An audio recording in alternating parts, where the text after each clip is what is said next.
मेरी छोटी सी है नाव, तेरे जादू भरे पाँव, मोहे डर लागे राम, कैसे बिठाऊं अपनी नाव में। हमने अयोध्या को उस रूप में देखा है जहां पर कोई अयोध्या आना नहीं चाहता था। कोई मुख्यमंत्री, कोई प्रधानमंत्री अयोध्या का भ्रमण नहीं करना चाहता था। अयोध्या जैसे बिल्कुल तज दी गई थी। उत्तर प्रदेश के मुख्यमंत्री माननीय योगी आदित्यनाथ जी ने दीपावली से एक दिन पहले वहां पर दीप जला करके परंपरा आरंभ कर दी। लेकिन एक बहुत गहरा रिश्ता राम मंदिर से गोरक्षनाथ पीठ का है। गोरक्षनाथ पीठाधीश्वर माननीय योगी आदित्यनाथ जी का है, उनके गुरु का है, उनके दादा गुरु जी का है। दो लड़कियां नाइट ड्यूटी करने के लिए सुनसान एक्सप्रेस वे पे एक साथ आई, उनके पिता उनको छोड़ गए थे। इस प्रकार का कॉन्फिडेंस तब आता है जब प्रदेश की कानून व्यवस्था आपको ये आश्वस्त करती है कि आप सुरक्षित हैं। ये कितना बड़ा बदलाव है, ये ऐसा कभी पहले देखा सुना नहीं गया था। तो जैसे आपने पूरे यूपी को इतना देखा है, इतना भ्रमण किया है, तो जो उत्तर प्रदेश में बदलाव आए हैं, जो चेंजेस आए हैं, वो उनको आप कैसे देखती हैं? उत्तर प्रदेश अपने आप में एक राष्ट्र है, एक जीता जागता राष्ट्र जहाँ पर गंगा जमुना सरस्वती हैं, सरजू राप्ती मैया है। इसमें कोई भी दो राय नहीं है कि 2017 से लेकर अभी आज तक देश भर के जितने शास्त्रीय संगीत के कलाकार और लोक संगीत के कलाकार उत्तर प्रदेश आए, शायद बहुत समय से ऐसे कलाकार हैं। जो मेरी आकांक्षा थी वैसी सरकार इस समय उत्तर प्रदेश में है। जो प्रदेश कल्चर का बजट अपना हर साल बढ़ा रहा है, यानी वह समझ रहा है कि संस्कृति ही असली पाठशाला है। संस्कृति के ही जरिए हम अपने आने वाले बच्चों को, युवाओं को, अपने वासियों को गढ़ सकते हैं। बहंगी लचकत जाए, बहंगी लचकत जाए। जीवन के सबसे सुंदर रंग परिलक्षित होते हैं हमारे लोकगीतों में। मेरे लिए तो छठ पूजा एक बहुत सुंदर भारत की सांस्कृतिक सत्ता का सबसे सुंदर प्रतीक है छठ। उससे सुंदर कुछ नहीं है। नमस्कार, आज हमारे साथ यहाँ पर इंडिया की फोक क्वीन पद्मश्री मालिनी अवस्थी जी हैं। Thank you so much ma'am कि आप यहाँ पर आई अपना टाइम निकाल करके। बहुत अच्छा लगा आपसे यहाँ पर मिल करके। बहुत बहुत आभार, बहुत बहुत आभार। एक चीज़ मैं कहना चाहती हूँ मैम कि जैसे जैसे दिन बीत रहे हैं, जब से आपसे मुलाकात हुई है और आगे होती जा रही है, आप और भी ज़्यादा खूबसूरत होती जा रही है। ऐसा क्या है? दिन पर दिन आप संतूर होती जा रही है, एकदम ब्यूटीफुल, रेडिएंट एज ऑलवेज। अब पता नहीं मुँह छिपाना चाहिए, क्या करना चाहिए। मुझे लगता है बस कला के भीतर जो आनंद है वो आपको आत्मिक जब आनंद होता है, जीवन जीने का सुख हो और जीवन में जिस भी मार्ग पे आप चल रहे हैं, जो कुछ आप कर रहे हैं उसमें संतोष का भाव हो, तो मुझे लगता है वो अपने आप एक आभा दे देता है। बाकी तो जो कुछ होगा मेरे माता पिता की जीन से, उन्हीं की कृपा है। बिल्कुल सही कहा। अच्छा, 80s के टाइम पर जब क्लासिकल म्यूजिक मेन स्ट्रीम था, यानी कि क्लासिकल म्यूजिक ऑन टॉप था, तब आपने फोक म्यूजिक को क्यों चुना? मुझे लगता है इसका जवाब दे पाना एक पंक्ति में तो बहुत मुश्किल है। ये एक प्रारब्ध है और कई बार तो बहुत बड़ी जो विचार हैं, बहुत बड़ा कोई यात्रा है, वो आपको भी ढूंढती हुई आ जाती है। अब तो ये लगता है, लेकिन मुझे लगता है उस उम्र में जब हम शास्त्रीय संगीत सीख रहे थे, गा रहे थे और बड़े बड़े गुरुजनों को सुनने के लिए जाते थे और कहीं ना कहीं लगता था आह, यही अध्यात्म है, यही भक्ति है, यही संगीत है, यही आनंद है। उस बीच में कहीं ना कहीं उम्र मेरी थोड़ी थी उस समय, लेकिन दादी के संग, ताई जी के संग बैठ कर के जो गीत सुनती थी, तो मुझे लगता था कि जीवन के सबसे सुंदर रंग परिलक्षित होते हैं हमारे लोकगीतों में। और उनको कभी भी उनमें एकाकीपन तो है नहीं, सामूहिकता है। यानी वो गाए जाएंगे एक सामूहिक रूप में, वो एक सामूहिक भाव की अभिव्यक्ति करते हैं। वो सुख हो, दुख हो, नैराश्य हो, निराशा तो है ही नहीं दरअसल हमारे लोकगीतों में। सुख हो, दुख हो, कोई संघर्ष हो या कोई कर्म हो, पराक्रम हो, श्रम हो, वो सब सामूहिक है। तो उसको बैठकर गाने के पीछे का जो भाव था कि बड़े छोटे दादी चाची जो नहीं भी उस गीत को जानती वो भी बैठ के साथ गा रही, जो सामूहिकता का भाव था वो मुझे हमेशा से बहुत आकर्षित करता रहा कि एक गीत को उठाते ही कैसे अलग अलग गांव से अलग अलग समय में उस बैठकी में जुड़ने वाले सभी लोग कैसे उस गीत के भाव से कैसे जुड़ जा रहे हैं, और जो गीत के भाव हैं वो कैसे सबको मुदित कर रहे हैं, आनंदित कर रहे हैं। वो छवि कहीं ना कहीं मन में रह गई। और ये बात आप बिल्कुल सही कह रही कि उस समय भी इन गीतों को न तो मेरे साथ के आसपास के हमारे परिवार में भी और लोग थे, वो नहीं गा रहे थे, बल्कि कह सकती हूँ कि उपेक्षा ही करते थे। मेरा आकर्षण कैसे उन गीतों के प्रति रहा, अपनी उम्र से बहुत बड़ी ताई जी और दादी के साथ रहा, इसका तो कारण वही प्रारब्ध वाली बात है या कुछ पूर्व जन्म के संस्कार हों। लेकिन जैसे जैसे उम्र बढ़ती गई तो ये बात और समझ में आती गई कि जो दृष्टि मुझे दिख रही है वो समाज को नहीं दिख रही। आज का जो भारत है वो इतनी तेज़ी से बदल रहा है कि संगीत को भी लेकर के एक लोगों के मन में एक भावना बन गई है। ये फिल्म का संगीत है, ये गज़लें हैं, ये क्लासिकल संगीत है, जो शास्त्रीय संगीत है वो सर्वश्रेष्ठ है और उसका ज्ञान होना चाहिए, उसका संस्कार होना चाहिए। ये तो माता पिता नहीं समझ रहे थे, अच्छा है इसका बोध था। और उसके साथ साथ धीरे धीरे कहीं ना कहीं गांव से शहर का पलायन और आधुनिक होने की होड़, और उसमें सिर्फ दादी ही नहीं, ढोलक भी पीछे छूटती हुई, लोकगीत भी पीछे छूटती हुई, और लोक कथाएँ भी, लोकाचार भी, तीज त्यौहार भी। और जब एक बहुत दुर्भाग्य की बात क्या होती है कि जब हम कोई चीज़ से अनजान हो जाते हैं तो हम उसे खारिज करने लगते हैं। जैसे हमको यदि मान लीजिए किसी बात की जानकारी नहीं है तो हम पहले उसको खारिज करते हैं, क्योंकि जानकारी जब है ही नहीं तो हम उसके पक्ष में तर्क क्या देंगे। ये बात ज्ञान परंपरा की आई। पहले दादी थी तो बहुओं को बताती जाती थी ये क्यों होता है, ये क्यों किया जाता है। जैसे आपको अभी की उदाहरण बताऊं कि हम लोग अभी दिवाली के बाद बैठे हैं तो हमारी सास माता जी सब साथ ही हैं और हमारी बहू भी अब है। तो दिवाली में हम लोग सब साथ थे, तो धनतेरस की पूजा हुई तो ये लोग शाम तक पहुँचे गाड़ी से, और हमारी सास ने, और अब तो मेरी भी इतने सालों की आदत हो चुकी है, तो उस दिन झाड़ू जरूर हम लोग खरीदते हैं। और अगले दिन नरक चौदस के दिन सुबह कहते हैं कि दलिद्दर भाग लक्ष्मी आए। हाँ, ये घर घर की कहावत है। अब ये चीज़ें बताना और बताने के पीछे का भाव जब तक नई पीढ़ी को बताएंगे नहीं कि आप किस तरह से झाड़ू खरीदने के पीछे भी सफाई का ही भाव है, और कहीं ना कहीं आप झाड़ू खरीदते हुए किसी को कितना, आप, ये पूरी एक चेन है ना। ये कोई तो झाड़ू बनाता है, कोई तो सूप बनाता है, अभी छठ आ रही है, कोई तो दिए बनाता है, दिवाली कैसे होगी। तो ये सारे जो भाव जिसमें समाज जुड़ा है, ये मुझे लगता है मुझे उस उम्र में दिखने लगा था। और ये एक मुझे लगा कि एक ऐसे भारत में जहाँ पर लोक गीतों को समग्रता से समझने की आवश्यकता है, सिर्फ शब्द नहीं, उसके पीछे का संस्कार, उसके पीछे की जो सामाजिक उद्देश्य है वो भी, बस वही करने को ठान लिया। और धीरे धीरे धीरे बहुत समय अब तो बीत गया ये करते हुए। नहीं, मैं एक बात, आपने अपनी ताई जी और दादी की बात की, मैं आपका एक इंटरव्यू सुन रही थी, उसमें मैंने सुना था कि आपकी ताई जी बहुत अच्छी ढोलक बजाती, बहुत बहुत बहुत, और गाती थी। और आपकी दादी जो है वो आपका हाथ पकड़ के, आप छोटी सी थी, गंगा जी में ले जाती थी और एक बहुत प्यारा सा गीत सुनाती थी जो कि राम जी पर था। मुझे बहुत अच्छा लगा था। एक आप मुझे प्लीज, बहुत बहुत प्यारी लाइन थी। मेरी छोटी सी है नाव, तेरे जादू भरे पाँव, मोहे डर लागे राम, कैसे बिठाऊं अपनी नाव में, हो कैसे बिठाऊं अपनी नाव में।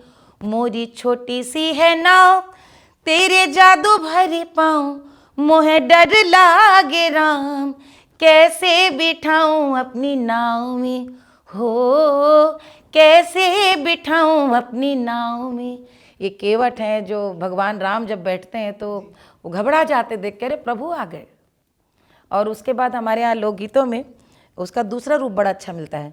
मोरी नैया में राम सवार, नदिया धीरे बहो, राम लखन सिया बैठन वार, अरे केवट खेवन हार, नदिया धीरे बहो, मुरी नैया में राम सवार, नदिया धीरे बहो।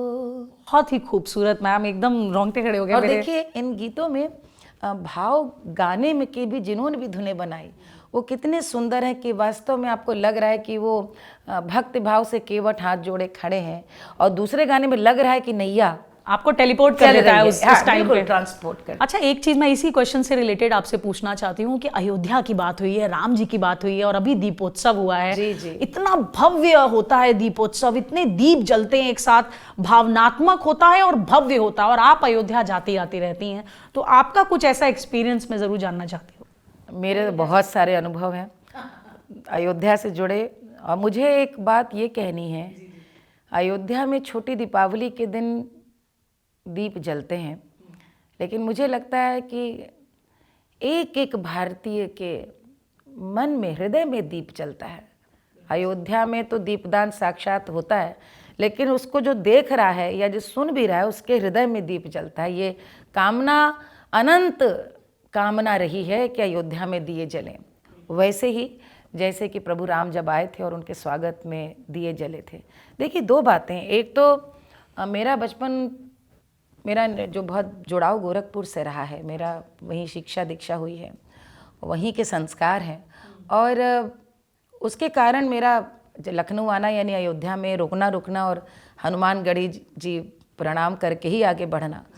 और उस समय भी मुझे याद है, मैं पिताजी से पूछती थी कि प्रभु राम अयोध्या में जन्मे और राम मंदिर कहाँ है, आप हनुमान जी के मंदिर हमेशा लेके आते हैं। मैं बहुत छोटी थी, तो पिताजी कहते थे हनुमान जी इसीलिए यहाँ पर बैठे हैं कि राम का मंदिर आए और बने। तो ये उस तरह का भाव रहा है, और ऐसा भी प्रभु ने समय दिखाया कि अवनीश की पोस्टिंग हुई अयोध्या एज कलेक्टर, 97 की बात है, और तब हमारे रामलला तिरपाल में थे, उनकी सेवा का सौभाग्य मिला। और वो दिन आया जब, क्या कहूँ, जब हम लोगों ने कोर्ट से ये अधिकार पाया कि वहाँ पे प्रभु राम विराजमान हो सकें। और फिर वो इस संयोग था कि हमारे पतिदेव ही उस समय धर्मार्थ देख रहे थे, और ये मंदिर के निर्माण कार्य में उनकी भी गिलहरी के समान उनका हाथ लगा। और मैं अब अपनी बात बताऊं, बतौर लोक कलाकार हम सदा से प्रभु राम के आगमन पे अयोध्या वासियों के उत्साह और उनके दिए जलाने के गीत गाते रहे। तो हमारे लिए, हमारे मानस में, हमारी कल्पना में दिवाली का अर्थ यही है। और जो एक समय आ गया कि लोग उसको एक कह सकते हैं कि लक्ष्मी पूजन तो हमारी परंपरा संस्कृति है, लेकिन एक जो कमर्शियलाइजेशन शब्द मैं इस्तेमाल करूंगी दिवाली का, जो हो गया कि मूल भाव, मूल उसका जो उसकी कथा का भाव है वो कहीं ना कहीं खो गया। और मैं आज भी मानती हूँ कि दीपावली में आप देखिएगा परिवार एक हो जाता है, कहीं भी हो, लेकिन दीपावली सब अपने घर की करते हैं, ये एक मान्यता है। और उसके पीछे विश्वास भी है कि जैसे प्रभु राम 14 वर्ष के बाद अपने घर लौट के आए, पूरा परिवार हुआ, तो दीपावली का असली अर्थ यही है कि अपने अपनों के पास लौट कर आए, अपने परिवार में आए। और अमावस की सबसे काली रात, 12 महीने की अमावस्या में एक कार्तिक की अमावस्या है जो सबसे काली, सबसे गहरी काली रात है। और उस समय अयोध्या वासियों का ये विश्वास और ये मन का संकोच और डर भी कि ऐसा ना हो कि प्रभु राम रास्ता भूल जाए। वो आ रहे हैं, वचन देकर गए, 14 वर्षों में आएंगे, और दशानन का वध करके 20 दिन में पहुंचते हैं, तो वो मार्ग ना भटकें, दिया जला करके राह ताक रहे हैं अमावस की रात। और साथ ही साथ दिया हमेशा से आप देखें तो एक अन्याय के प्रतिकार का भी एक संदेश रहा है कि राम के साथ अन्याय हुआ, राजा बनना था, वनवास को भेज दिया। अब ये दिया जला एक आशा का कि किसी के संग कोई गलत ना होने पाए। मैं तो इस रूप में देखती हूँ दिया जलाना, और आज भी दिया जलाना नकारात्मकता का नाश है, आशा का उद्दीपन है।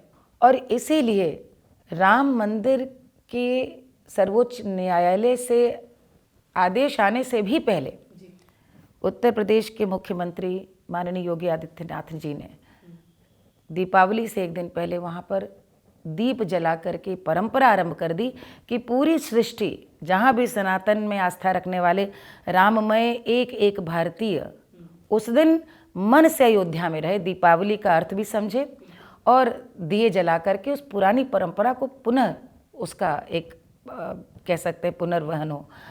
अब तो बात ही अलग है। अब तो हमारे रामलला अपने अयोध्या में विराजमान है और प्रतिवर्ष जो छोटी दीपावली के दिन वहाँ उत्सव होता है, जिसको देखने के लिए लोगों की आंखें जिस तरह से, मुझे लगता है वो जिसने भी वो दृश्य देखा है उसका साक्षी बना। मैं आप लोगों से कह रही जो इंटरव्यू देख रहे हैं कि अपने जीवन काल में अयोध्या आकर साक्षात इसे देखने का प्रयास करें, क्योंकि कैमरे कितने भी अच्छे हों मुझे लगता है वो न्याय नहीं करते उस दिन के आनंद की, क्योंकि वो कुछ आनंद दिव्य होते हैं। ये एक आध्यात्मिक आनंद, प्रत्यक्ष देखना।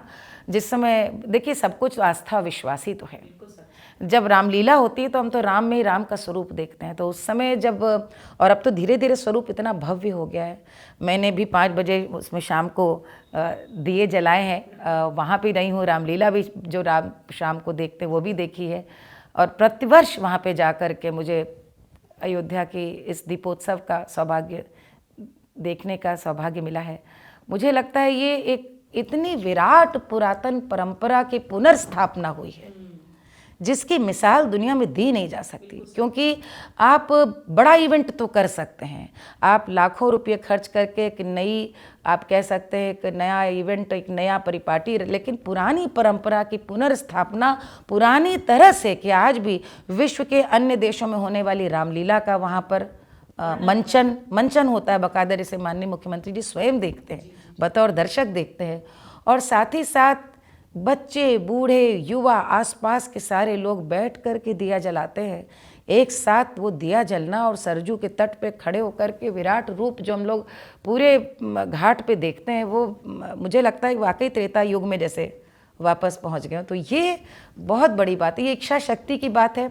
जब कोई चाहता है तो किस तरह से कर गुजरता है। और मैं एक बात और यहाँ पे कहूँगी, इस बार छोटी दिवाली के हर बार आप देखते हैं कि माननीय मुख्यमंत्री जी एक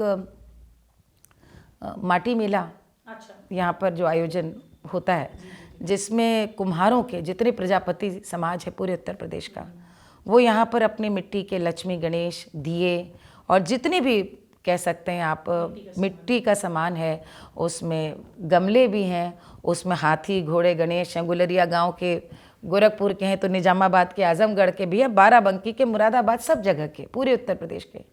शुरू में 1-2 वर्ष तो उसको पिकअप होने में समय लगा। आज ये स्थिति होती है वहाँ पर कि अब लोग प्रतीक्षा करते हैं कि दिवाली की खरीदारी ही वहाँ से करेंगे।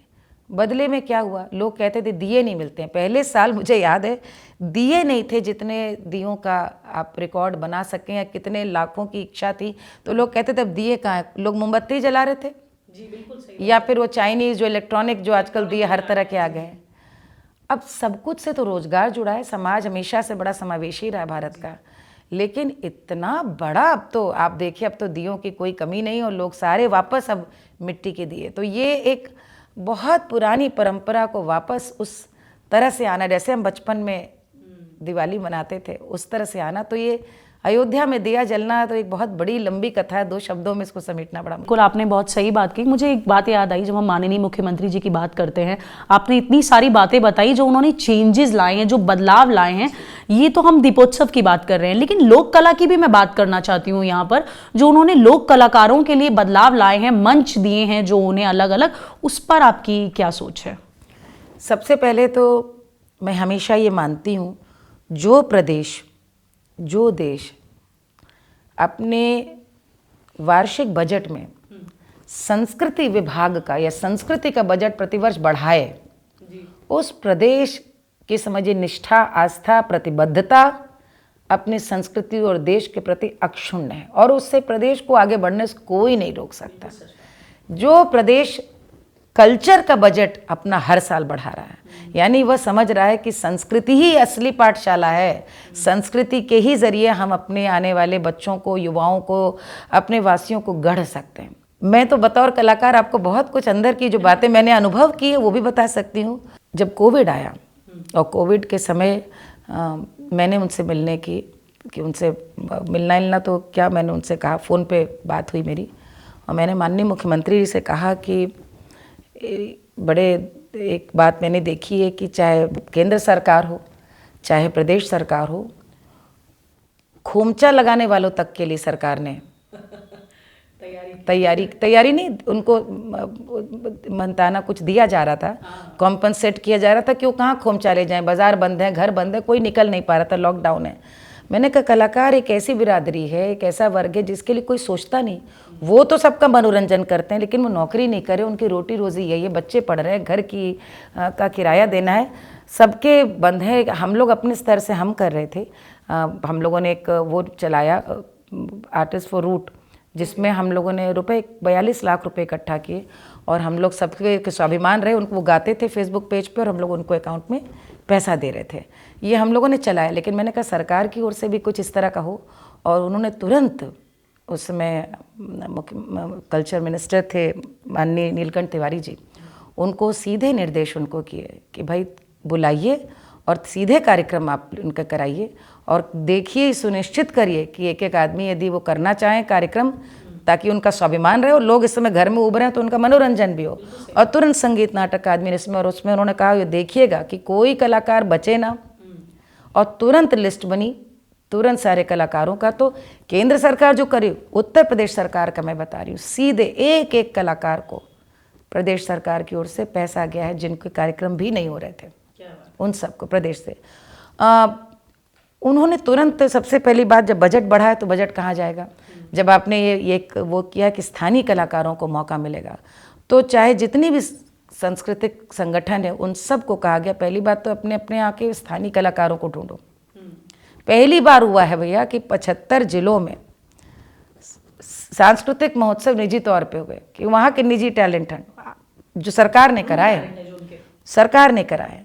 आमतौर पे क्या होता है, कोई रोटरी करा रहा है, कोई करा रहा है, सरकार करा रही कि आप बताइए आपके यहाँ पर इस जिले में बिजनौर में कौन गा रहा है, कौन बजा रहा है, कौन नाच रहा है, कौन कर रहा है। सांस्कृतिक महोत्सव के लिए बजट उन्होंने दिया कि नहीं, लखनऊ, दिल्ली, बनारस, सब खाली यहाँ नहीं, एक 75 जिलों में कार्यक्रम हुए, अपने आप कार्यक्रम हुए। तो अब लोक कलाकार, तो आप लोक कलाकार देखिए, एक तो मैं बता दूं लोक कलाकार की परिभाषा क्या है। लोक कला माने हम लोग हमेशा देशज से जोड़ते हैं, देश यानी कि हम और आप, लोक यानी जो हमारी आपकी अभिव्यक्ति है। तो खड़ी बोली में भी गा रहा है तो भी लोक कलाकार है, यदि वो एक चित्रकार है तो भी लोक कलाकार है, क्योंकि जो भी व्यक्ति समाज को अभिव्यक्त कर रहा है, मैं मानती हूँ वो लोक कलाकार ही है। बैंड बाजा शादी में जो बेचारे, हम लोगों ने तो उनको भी हम लोगों ने सपोर्ट किया था कि शादी में जो बेचारी शादियां नहीं हो रही थी उस समय, तो आपको पता है क्या हाल था। तो बारात निकली तो शादी में जो बजा रहे हैं बेचारे ब्रास, ये बैंड वगैरह, तो वो भी तो लोक कलाकारी है, मनोरंजन कर रहे हैं सबका। सारे कलाकारों का कार्यक्रम हो स्थानीय तौर पे, डायरेक्ट उनको पैसा जाए अकाउंट में, अब बीच में कोई नहीं है उनके आजकल, क्योंकि अब तो गवर्नमेंट की ऐसी, अब तो RTGS NEFT की ऐसी सुविधाएं हैं, और अब प्रधानमंत्री जी ने ऐसी सुविधा भी कर दी कि अब सबके जनधन योजना, अब कोई ऐसा नहीं जिसके अकाउंट ना हो। तो हर कलाकार को डायरेक्ट पैसा जाएगा, आधार लगेगा, ताकि कोई इसमें मैनिपुलेशन भी ना होने पाए, डायरेक्ट पैसा जाए ताकि कोई भी बीच में इसमें आपका हिस्सा ना मारने पाए। और तीसरी बात, बहुत दिनों बाद मैंने तो शास्त्रीय संगीत के कार्यक्रम वापस उत्तर प्रदेश में होते देखे हैं। हम लोग जब बड़े हुए हैं, 80 के दशक की आप बात करें, तो हम लोग उत्तर प्रदेश में, इलाहाबाद में, प्रयाग में, बनारस में, लखनऊ, आप नाम दीजिए, पंडित रविशंकर जी, भीमसेन जोशी जी, पंडित जसराज जी, किनको हम नहीं सुनते थे।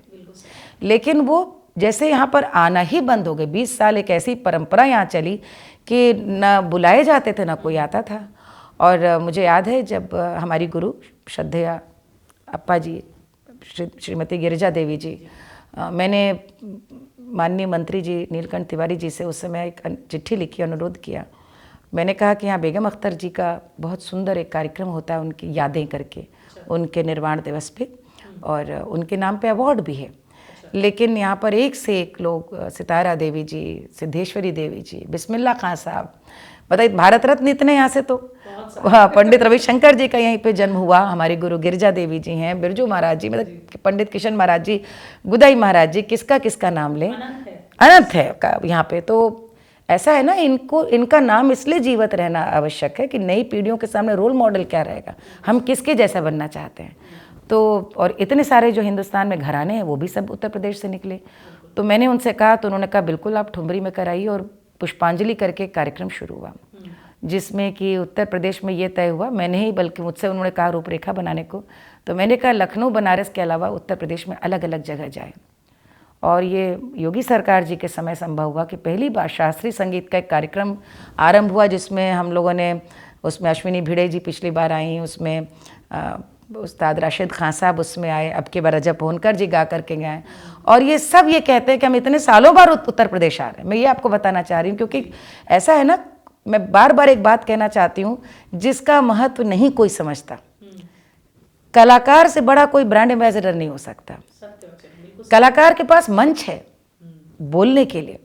अभी दलजीत दोसांझ आया था, उसने मंच से तारीफ उत्तर प्रदेश सरकार, योगी जी की और योगी पुलिस की उत्तर प्रदेश पुलिस की, और सब हंस रहे थे कि कहीं की इतनी जगह कार्यक्रम, 22 कार्यक्रम पूरे देश में किए, और पंजाब का खुद है लेकिन उत्तर प्रदेश की प्रशंसा करके गया, बड़ी उसकी न्यूज़ में बड़ी उसकी कवरेज आई।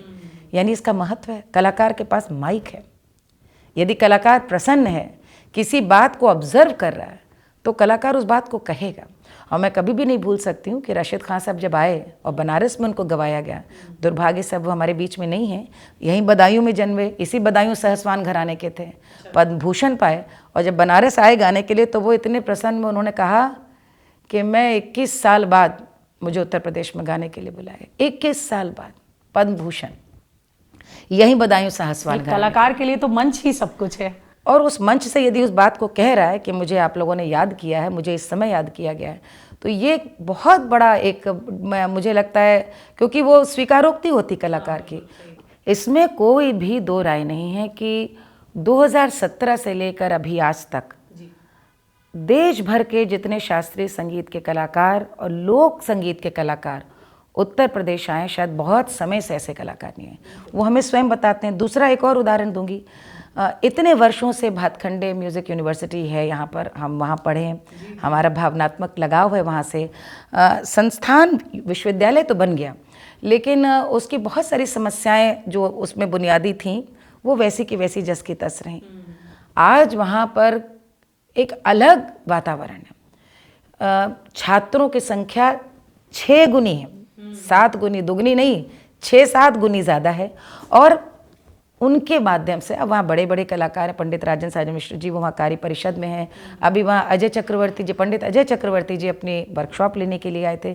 तो एक जिसे कहते हैं ना, ये मैं हमेशा कहती हूँ कि किसी भी तरह की सरकार हो, कैसा वातावरण है, ये जो उसकी सबसे बड़ी ऊर्जा है उस संस्कृति से दिखती है। तो अब कलाकारों की आवाजाही जो पूरे प्रदेश में बढ़ी है, उसके पीछे निर्देश है कहीं ना कहीं कि भाई भारत की सांस्कृतिक आभा जिन विधाओं से प्रदीप्त होती हो, उन कलाकारों का, उन विधाओं का, उन कलाओं का प्रस्फुटन होना चाहिए। तो इसलिए गुंजायमान है शास्त्रीय संगीत भी और लोक संगीत भी। बिल्कुल। मैं इसी बात से मुझे एक बात याद आई है। वैसे तो आप फोक म्यूज़िक आपका बहुत ही खूबसूरत है और सब जगह पर व्याप्त है, इसको किसी डेफिनेशन की ज़रूरत नहीं है। जो आपने मेहनत की है और जो आप आप सब पे जो इंस्पिरेशन आपने फैलाई है।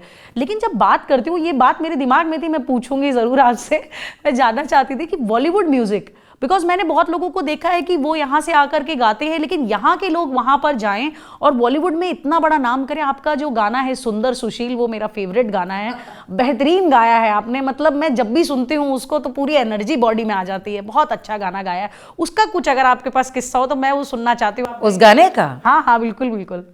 उस गाने का किस्सा तो देखिए, मेरे पास फ़ोन आया एक दिन और बोले मैं अनु मलिक बोल रहा हूँ। तो मुझे बड़ी हैरत हुई। हमने कहा जी, ऑफ कोर्स जानती थी। मैंने कहा जी बताइए। तो उन्होंने कहा एक गाना है और फिल्म आ रही है दम लगा के आयशा, और यशराज की है।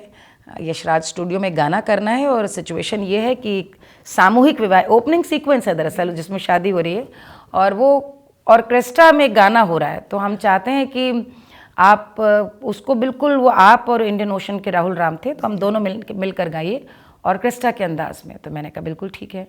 और मैं फिर गई और वहाँ गाना जब गाया तो अनु मलिक जी आज भी शायद वो इकलौते म्यूज़िक डायरेक्टर है जो हारमोनियम लेकर आज भी धुन बताते हैं पुराने अंदाज में। तो जब गाना हम लोगों ने गाया तो अब हम लोग गा रहे थे सोबर स्वीट हाई, तो कैसे नहीं, सोबर स्वीट हाई ऐसे गाइए, थोड़ा लाउड, जो ऑर्केस्ट्रा में जो घिसी हुई आवाज़ होती है थोड़ी वैसी गाइए। तो वो अपनी आवाज़ बदल करके थोड़ा सा कर्कश करके गाना पड़ा। ख़ास बात ये कि वो चाहते थे कि इसमें वो पिक्चराइज भी हम पे करना चाहते थे कि बाद में वो कि मैं ही ऑर्केस्ट्रा में गा रही हूँ उसको स्टेज पे जो फिल्म में जो आया है।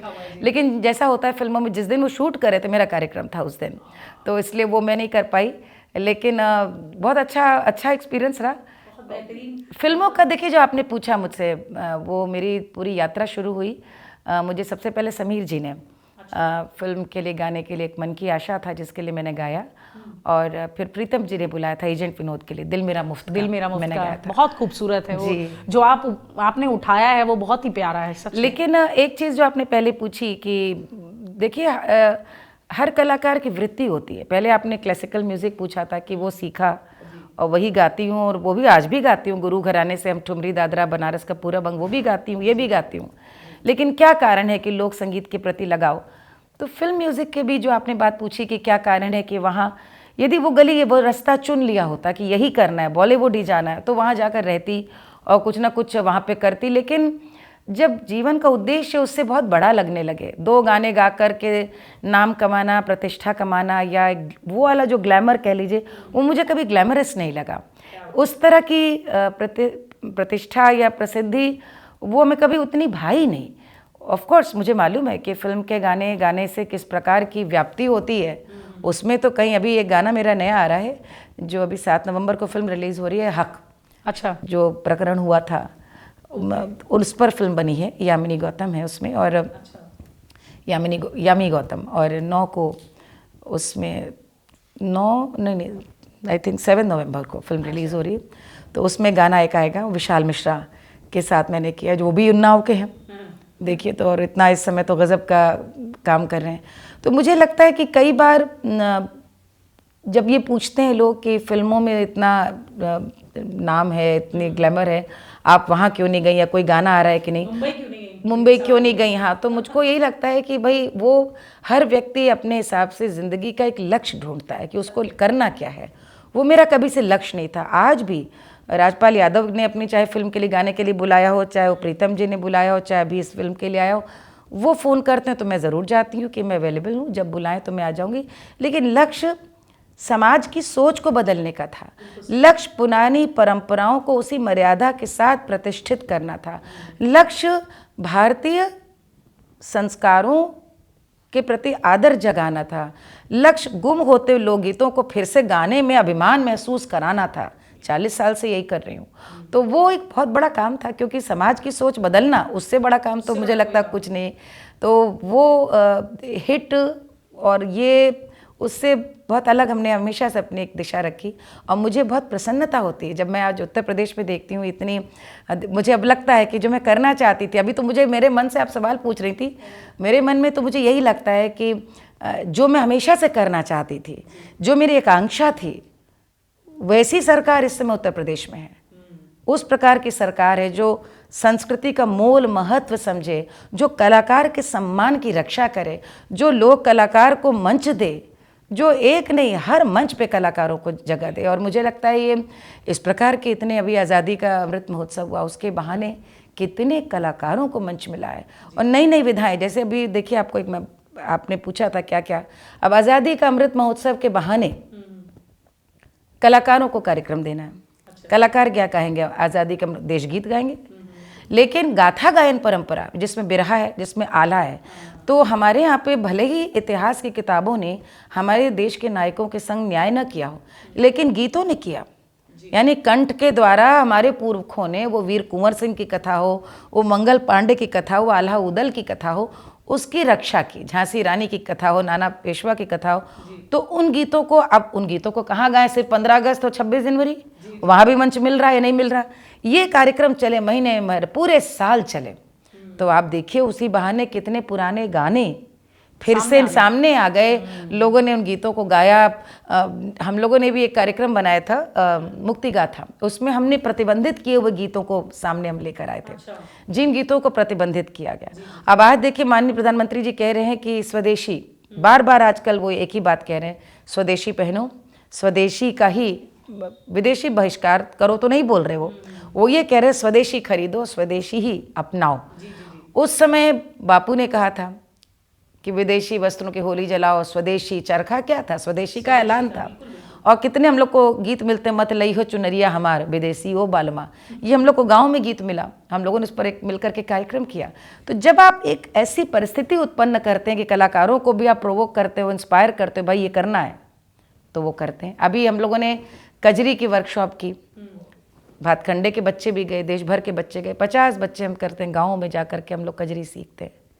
ये जो एक हमारे मन की जो चीज़ है, उसको आज लगता है कि ऐसी सरकार है, ऐसे लोग हैं, और शायद बहुत कुछ एक सांस्कृतिक पुनर्जागरण सा भी इस समय लोगों के मन में भी इन चीज़ों के प्रति आदर का भाव जागा है, तो उसका भी बहुत बड़ा सहयोग मिलता है। जब आपने जीवन के लक्ष्य की बात की, तो उसको पता करना कि ये मेरे जीवन का लक्ष्य है, उस पर चलना और उसको उतनी श्रद्धा के साथ अचीव करना, ये सबके बस की बात नहीं होती है, लेकिन आपने वो काम किया है। जब आप गांव-गांव जाती हैं या जब आप कहानियां सुनती हैं, तो उत्तर प्रदेश जब आपके दिमाग में आता है, तो कौन सी ऐसी मतलब जो पिक्चर है जो पेंट हो जाती है आपके दिमाग में, ये जानना चाहती हूँ मैं। मेरे लिए इसका उत्तर देना बहुत कठिन है, इसलिए क्योंकि मैंने जितना उत्तर प्रदेश को जिया है उतना कौन जिएगा। फिजिकली यदि बोलूं तो मेरे पिताजी अलग अलग जगह पोस्टेड रहे।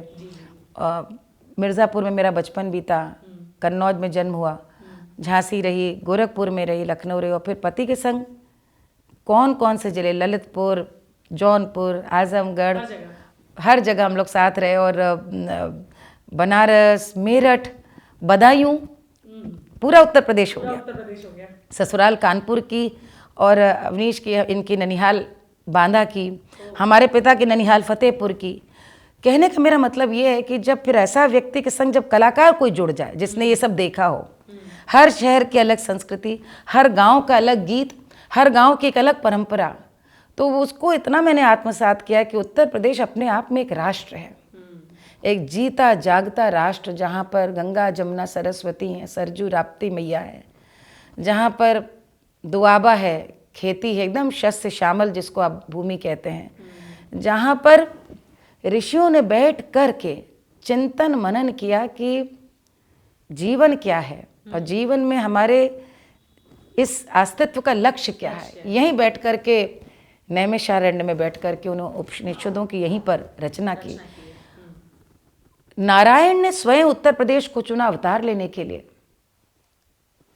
पहले त्रेता और उसके बाद द्वापर में अयोध्या और फिर मथुरा, जहाँ पे स्वयं महादेव कैलाश छोड़ करके वास करते हो, काशी, और जहाँ महादेवी स्वयं उनके संग अन्नपूर्णा बन करके काशी में बैठी हैं, विंध्याचल में बैठी हैं, ललिता यहाँ पर ललितेश्वरी में बैठी हैं। मैं कहाँ कहाँ क्या क्या वर्णन करूँ, जहाँ पर आज जो हम भाषा बोलते हैं वो संस्कृत हो, या जहाँ पे हम और भी जाएं, स्वामी महावीर की हम बात करें, हम अपने बुद्ध की बात करें, तो बुद्ध जहाँ पर चिर निद्रा में जाते हैं, जहाँ बुद्ध ज्ञान प्राप्त करते हैं, जहाँ पे देश का सबसे बड़ा चिंतक पूरे सर्वकालीन कबीर जन्म लेते हैं, ज्ञान देते हैं, तर्क रखते हैं, और साथ ही साथ संत परंपरा के गुणगान को करने वाले तुलसी और कबीर। मैं कहाँ कहाँ से नाम लूँ, कवियों का नाम लूँ, रसखान का नाम लूँ, कि खुसरो का नाम लूँ, कि मैथिली शरण गुप्त का नाम लूँ, कि निराला का नाम लूँ, और फिर यदि आज बोली जाने वाली उर्दू की ज़मीन और उर्दू को आवाज़ देने वाली उत्तर प्रदेश। तो मैं एक शब्द में क्या बताऊँ मुझको, बस, लेकिन यदि एक शब्द कुछ कहना होगा तो सिर्फ गंगा। क्या बात है, बहुत ही खूबसूरत शब्द है। तो एक शब्द में तो बहुत आसान है, लेकिन बहुत कहूँ तो मेरे लिए तो उत्तर प्रदेश धर्म है, अध्यात्म है, कर्म है, जीवन है, भक्ति है, साहित्य है, संगीत है, कर्म है, धर्म है। अच्छा, एक चीज़ आपके बचपन से पूछना चाहती हूँ मैंने पढ़ा था कि आपने 5 साल की उम्र से ही शुरू कर दिया था अपना ये जो लक्ष्य था इसको। अच्छा, मैंने अभी लक्ष्य की बात की, बहुत मुश्किल होता है ये डिटरमाइन करना कि अब ये मुझे करना है, इसी में मुझे आगे जाना है। फिर विवाह भी हुआ, मैंने पढ़ा आपने उसके बाद भी हर चीज़ की, कैसा रहा ये मैं जानना चाहती हूँ, ये पूरा आपका ये जो सफ़र है। ईमानदारी की बात है कि 5 साल का बच्चा तो लक्ष्य शब्द का अर्थ भी नहीं जानता, न उसके मन में कोई लक्ष्य होता है। उसके मन में तो लक्ष्य होता है कैसे ये क्लास ख़त्म हो, मैं यहाँ से भागूँ। चंचल बच्चा, उसको उतनी दूर के भविष्य तो नहीं दिखता। लेकिन हाँ, ये जो मन है, मन तो बहुत पहले से मुझे लगता है देह जब आती है और मन उसमें पहले से प्रतिष्ठित होता है, उसे शायद वो यात्रा पता होती है। बहुत से लोग कहते हैं कि मेरे गुरुजी हमें आते हैं, माँ ने गाना सिखाया। एक मन होता है बच्चे का जो कहता है नहीं बैठो सीखो, ये सीखने वाली बात है। और मन इतने चंचल बच्चे को भी धैर्यवान बना देता है कि नहीं वो बैठ करके ग्रहण करे। मन कहता नहीं रुको, वो मन उसको कुछ गाने का तो वहाँ पे उसको कहता ये देखो ये सुनो। ये मन जो है जिसको आप आत्मा कह सकते हैं, चित्त जिसको हम लोग बोलते हैं, इसकी यात्रा तो अनंत है ना, कई जन्मों की है। ये तो देह से पहले की है, आप समझ रहे हैं। मैं इसलिए अपने लिए कहती हूँ, पिताजी डॉक्टर थे, उन्हें शौक बहुत था, माँ को बहुत शौक था, लेकिन कोई दूर दूर से नहीं गाता। और उनको भी शायद सिखाने की कामना इस प्रकार से थी कि लड़कियों को गाना आना चाहिए, शास्त्रीय संगीत सीखना चाहिए। लेकिन मैं मंच पे जाऊंगी और इतना परिश्रम करूंगी, इसकी शायद कल्पना उनको भी नहीं थी, क्योंकि उस प्रकार का कभी कोई हमारे सामने रोल मॉडल भी नहीं था। और घर परिवारों में तो वो हमारा वो समय था कि जब महिलाओं का मंच पे आना बहुत बड़ा ऐब माना जाता था। प्रतिष्ठा नहीं थी, आलोचनाएं ज़्यादा थीं। तो उस समय कोई भी माता पिता उसकी बहुत लंबी यात्रा नहीं सोच सकते। लेकिन मन था, उस मन ने कभी मेरी पढ़ाई के संग संग शिक्षा दीक्षा मेरी कार्मल से हुई, गोरखपुर से, और उसके संग संग संगीत साथ साथ चलता रहा। तो ये मैंने हमेशा रहा कि पढ़ाई संगीत साथ साथ, तो बचपन से संतुलन करना आ गया था। बैलेंस कि पढ़ाई में भी एक्सेल करना है, संगीत में भी एक्सेल करना है। तो वही जो आज भी काम आ रहा है कि वैवाहिक जीवन में भी एक्सेल करना है, कैरियर में भी कॉम्प्रोमाइज़ नहीं करना है। लेकिन हाँ, जब शादी हुई उसके पहले मैं कार्यक्रम दे रही थी। कार्यक्रम मेरे मतलब मैं ऑलरेडी एक प्रोफेशनल आर्टिस्ट हो चुकी थी, और तब जब विवाह हुआ तो वो जो एक विवाह होने के बाद छोटी जगहों में रहना और बहुत अस्थिरता भी कि कितने आज इतने महीने एक ज़िले में 7 जगह, हर जगह गाने बजाने का माहौल भी नहीं, तबले वाला भी नहीं, रियाज को भी नहीं, और दूसरा वैसा माहौल भी नहीं था। लोग ये सोचते थे कि विवाह हो गया, बच्चे हो गए, अब तो गाना बजाना बंद, गाना बजाने के लिए आपको बम्बई जाना पड़ेगा, एक ये मानसिकता थी। लेकिन मैंने ये चुना था कि मैं जो करना चाहती हूँ करूँगी, लेकिन अपनी शर्तों पे करूँगी। मैंने जब ये जीवन चुना है या जीवन ने मुझे चुन लिया है, तो मैं लोकगीत में यही तो है कि इस संस्कृति की सर्वश्रेष्ठ जो पहली इकाई है परिवार। यदि परिवार साथ नहीं, परिवार का मार्गदर्शन, परिवार का आशीर्वाद साथ नहीं, तो किस समाज की बात कर रहे हैं और किस देश की बात कर रहे हैं। उस परिवार में सब कुछ अच्छा वो भी जरूरी नहीं, सबको साथ लेके चलना है, साधना, यही संतुलन की बात है। तो वो करते करते बस मैंने तब लक्ष्य मेरा बना कि यही करना है जो साध रही हूँ मैं। ऐसी मेरे साथ बहुत सारी औरतें हैं जो कर रही हैं, जिनका विवाह हो गया, परिस्थिति नहीं हुई, कभी पति ने आगे नहीं बढ़ने दिया, तो कभी सास को अच्छा नहीं लगा, कभी खुद की संकोच। सब अधिकतर मैं आपको बता दूं, लोग दोष सास और माँ को देते हैं। जो तीसरा संकोच है वो सबसे बड़ा है कि महिलाओं को लगता है कि हमें किसी ने कुछ कह दिया तो वो बर्दाश्त नहीं कर पाती, पड़ोसी ने कुछ कह दिया, उन्होंने क्या। और कलाकार होने पे तो देखिए सबसे बड़ा जिगरा आर्टिस्ट का क्यों होना चाहिए कि once you are on stage you are subject to speculation. People will criticise you, people will praise you. आप तो फिर आप यू आर लाइक आपको फिर आप मंच के सामने हैं और दर्शक आपको फिर देख रहे हैं, तो वो आपके लिए कुछ भी कह सकते हैं और वो उनकी राय है। यदि तालियां बजा रहे हैं आपके संग, तो फिर यदि कुछ छीटाकशी है या कुछ उन्हें अच्छी नहीं लगा तो वो भी उनका अधिकार है। अब आपके भीतर इतनी उदारता हो, सदाशयता हो कि उसको भी आशीर्वाद समझ करके अपने आप को बढ़े गढ़े, ये बहुत कम लोग कलाकारों में हो। तो जैसे आपने पूरे यूपी को इतना देखा है, इतना भ्रमण किया है, तो जो उत्तर प्रदेश में बदलाव आए हैं, जो चेंजेस आए हैं, वो उनको आप कैसे देखती हैं? उत्तर प्रदेश तो आज वाकई उत्तम प्रदेश है। जो बदलाव जितने आए वो मुझे लगता है मैं हमसे ज़्यादा कौन बता सकेगा। मैं इसलिए कहूँगी कि हमारी पीढ़ी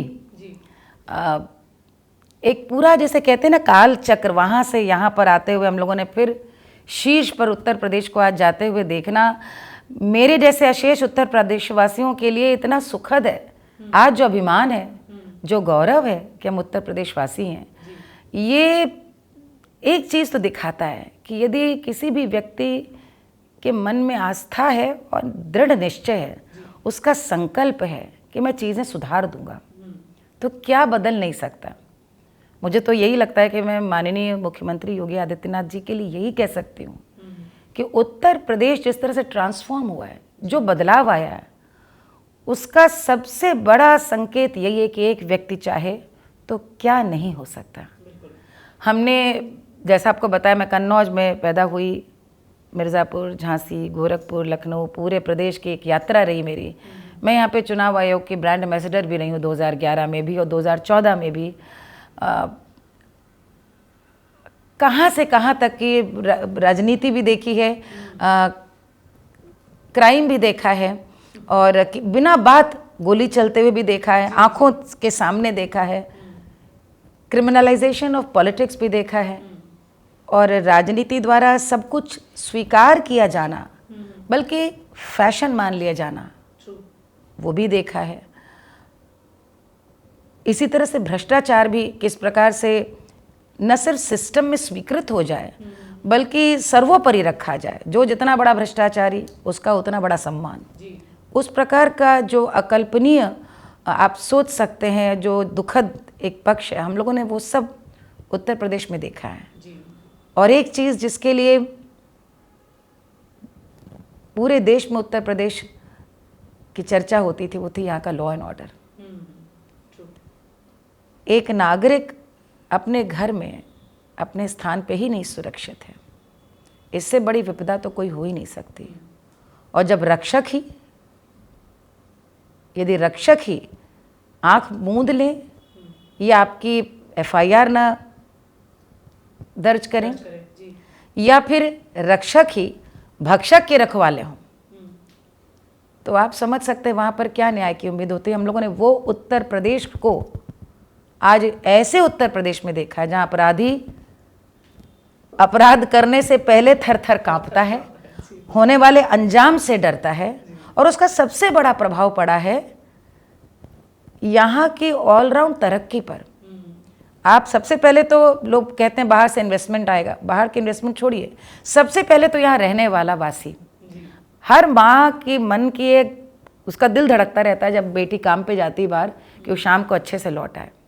हर माँ, आप भी हैं, मैं भी हूँ, हमारी बेटी तो मैं जानती हूँ। योगी सरकार में सबसे बड़ी तब्दीली याद आई है कि लड़की ऐसे ताल ठोक करके निकलती और माँ भी अपना बाकी काम करती, उसे पता है कि बेटी सुरक्षित रात बेरात वापस आएगी। जैसा हम लोग एक समय में गुजरात के लिए सुनते थे। मैं आपको अपना आंखों देखा एक अनुभव बताती हूँ, और उसको देखने के बाद मुझको ये महसूस हुआ कि वाकई कितनी तब्दीली आई। लोग चर्चा कर रहे हैं, अखबारों में आ रहा है, मीडिया में आ रहा है, हम तो देख ही रहे थे, लेकिन उस दिन साक्षात मैंने जो देखा, मेरा सीना वाकई गर्व से चौड़ा हो गया कि ये है अपना यूपी।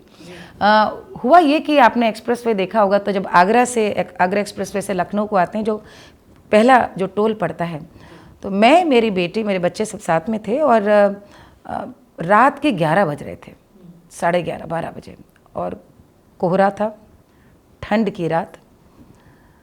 टोल पे जैसे ही गाड़ी थी, हमारी अपनी प्राइवेट गाड़ी थी और टैक्सी थी, हमने जैसे गाड़ी रोकने लगे हम, तो देखा लाइन थोड़ी लंबी लग गई टैक्स देने में, 3-4, तो ज़्यादा देर लगने लगी।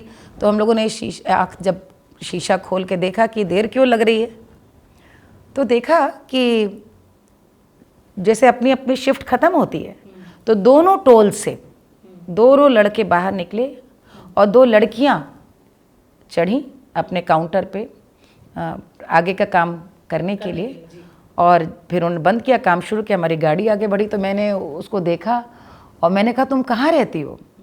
तो उसने कही पास में गांव है। तो मैंने कहा तुम यहाँ, तुम्हें कौन छोड़ गया? बोले बापू। 2 लड़कियां नाइट ड्यूटी करने के लिए सुनसान एक्सप्रेस वे पे एक साथ आई, उनके पिता उनको छोड़ गए थे और वो सुबह वापस जाएंगी। इस प्रकार का कॉन्फिडेंस तब आता है जब प्रदेश की कानून व्यवस्था आपको ये आश्वस्त करती है कि आप सुरक्षित हैं। ये कितना बड़ा बदलाव है, ये ऐसा कभी पहले देखा सुना नहीं गया था। उत्तर प्रदेश के लिए बहुत बड़ी बात थी उस समय, जहाँ से हम आ रहे थे, जहाँ पर आप निकल रहे हैं और शाम के वापसी का कोई भरोसा, एक समय में तो बहुत ज़्यादा ख़राब हालत थी। इस प्रकार का आत्मविश्वास तब आता है जब आपको ये पता है कि हम सुरक्षित हैं, हमारे संग कोई गड़बड़ करने से पहले 50 बार सोचेगा। देखिए वही पुलिस है, वही व्यवस्था है, लेकिन जब सख्ती हो गई, सरकार का यह दृढ़ निश्चय लागू है कि भाई कोई अपराध होगा नहीं, अपराधी बख्शे नहीं जाएंगे, और ये सिर्फ कहा नहीं गया, ये करके दिखाया भी गया कि कोई बख्शा नहीं जाएगा, तब वो स्वाभिमान, वो कॉन्फिडेंस माओ में भी आता है। उसका सबसे बड़ा प्रभाव बेटियों पे है, औरतों पे है। आज उत्तर प्रदेश में चलने वाले सेल्फ हेल्प ग्रुप्स वो अपने आप में ऐतिहासिक है। मैं अभी मिली बिजनौर में, विदुर नाम से सेल्फ हेल्प ग्रुप चला रही हैं महिलाएं, 250 स्त्रियां हैं। आप इमेजिन कर सकते हैं उनका टर्नओवर क्या है, 8 करोड़ रुपए सालाना। अभी उन्होंने माननीय प्रधानमंत्री जी से जो ग्रेटर नोएडा में एक्सपो हुई है उसमें उन्होंने उनसे भेंट की। ये 250 महिलाएं हैं जो घरेलू महिलाएं हैं, और चूंकि काम ऐसा है, वो साबुन बनाने से लेकर अचार पापड़ बड़ी सब बना रही हैं। वो खुद हमसे बता रही थी, देर रात हो जाती है। कुछ औरतें हैं जो नदी पार से आती हैं और वे आ जा पा रही हैं, किस, क्योंकि बेखौफ हैं। उनके पति भी अब उनको साथ लाते हैं, क्योंकि अब पता है कि वो जो एक कह सकते हैं कि जो एक असामाजिक तत्व होते थे, जो इसी फिराक में रहते थे कि कहीं कोई लड़की, कोई भी जो अपने काम से जाती वही मिल जाए, अब वो सारे उड़नछू हो चुके हैं सारे ज़िलों से। ये कब होता है? ये तब होता है जब सरकार का मुखिया ऐसा हो जो ये सुनिश्चित करे कि कोई अपराधी बख्शा नहीं जाएगा। तो मुझे लगता है कि ये लॉ एंड ऑर्डर ने न सिर्फ शांति लेकर आया, वो यहाँ के उद्योग धंधों पे, वो कुटीर उद्योग हो, वो सारे ऐसे घरेलू धंधे जिससे स्त्रियां जुड़ी हैं, जैसे मैंने सेल्फ हेल्प ग्रुप बताया, या ऐसी लड़कियां जो आज कंप्यूटर सीख रही हैं, जॉब कर रही हैं, नर्स की ट्रेनिंग कर रही हैं, यहाँ से लेकर बड़े मल्टीनेशनल्स तक, जो पहले उत्तर प्रदेश आने से इसलिए डरते थे कि भाई मैं तो बहुत खुल के बता रही हूँ कि यहाँ पर आएंगे तो पता नहीं क्या व्यवस्था हो, कि इतनी व्यवस्था भ्रष्टाचार में पता नहीं कितना पैसा मांगा जाए, क्या है। यहाँ पे ऐसी सरकार है, ऐसा मुख्यमंत्री है जिसका जीवन का उद्देश्य ही जन कल्याण है, लोक कल्याण है। लोक कल्याण की जब कामना लिए हुए एक संत यदि बैठा हो कुर्सी पे, और वो सिर्फ कह नहीं रहा, वो करके पूरा सक्षमता दिख रही इतने वर्षों से, तो वो यही चाहते हैं कि भाई शांति व्यवस्था हो, कि हमारी कल को फैक्ट्री हो। आज हम लोग को हंसी आती है कि कनाडा में किसी के रेस्टोरेंट पे जाकर के लोग पथराव कर रहे हो, तोड़ रहे हैं। आज अमेरिका में यदि कोई दंगा हो गया तो वहाँ पर एप्पल के और इसके सब स्टोर लूट के ले जाते हैं। ये कभी भारत का इतिहास हुआ करता था, आज से कई कई दशक पहले। आज मुझे तो लगता है हम लोग तो अब चोरी की घटना भी जल्दी नहीं सुनते। तो वहाँ से यहाँ तक की यात्रा उत्तर प्रदेश की एक बहुत गौरवशाली यात्रा। और एक बात मैं और यहाँ जोड़ूंगी, हमेशा हमारे यहाँ पर एक मिथ बना रहा कि स्त्री का सम्मान, नारी का सम्मान, उसकी जो भारत में या भारतीय संस्कृति में जो उसकी उपस्थिति है वो देवी के रूप में है, पुरुषों के लिए नहीं। देवी के हैं कि 9 दुर्गा के रूप मनाए जाते हैं, चैत्र में भी और यहाँ भी 9 देवियाँ। देवी को, स्त्री को देवी ही कहा गया, हमेशा देवी माना गया, यानी कि उसको वहाँ पर बैठाया गया। शक्ति के रूप है, वही ऊर्जा की कारक है, और 9 स्वरूप इसलिए कि वो बेटी भी है, वही माँ भी है, वही कल को बहन, और वो बहन हो जाती है तो बेटी होना नहीं छोड़ती, वो पत्नी बन हो जाती है तो अपना भाई का अपना बंधन नहीं भूलती, सास हो जाती है तो भी अपने पिता की सेवा करने जाती है। आज की वो 9 दुर्गाएँ अलग हैं कि आज वो तो काम भी कर रही हैं, बच्चे की फीस भी जमा कर रही हैं। सिर्फ शक्ति ही ये कर सकती है, वो स्त्री के अंदर वो शक्ति है। प्रभु ने भी स्त्री को ये ताकत दी है कि पुरुष भी सृजन नहीं कर सकता, सिर्फ स्त्री कर सकती है। अब आप देखें कि मुख्यमंत्री मिशन शक्ति लॉन्च करते हैं, उसका नाम कुछ भी हो सकता था, मिशन शक्ति। और मुझे आज भी याद है कि देवी पाटन मंदिर में नवरात्र थी, चाहे चैत की, वहाँ से लॉन्च किया था, यदि मेरी स्मृति सही है तो, जहाँ इतना बड़ा शक्तिपीठ है देवी पाटन का, गोंडा बलरामपुर में हमारे।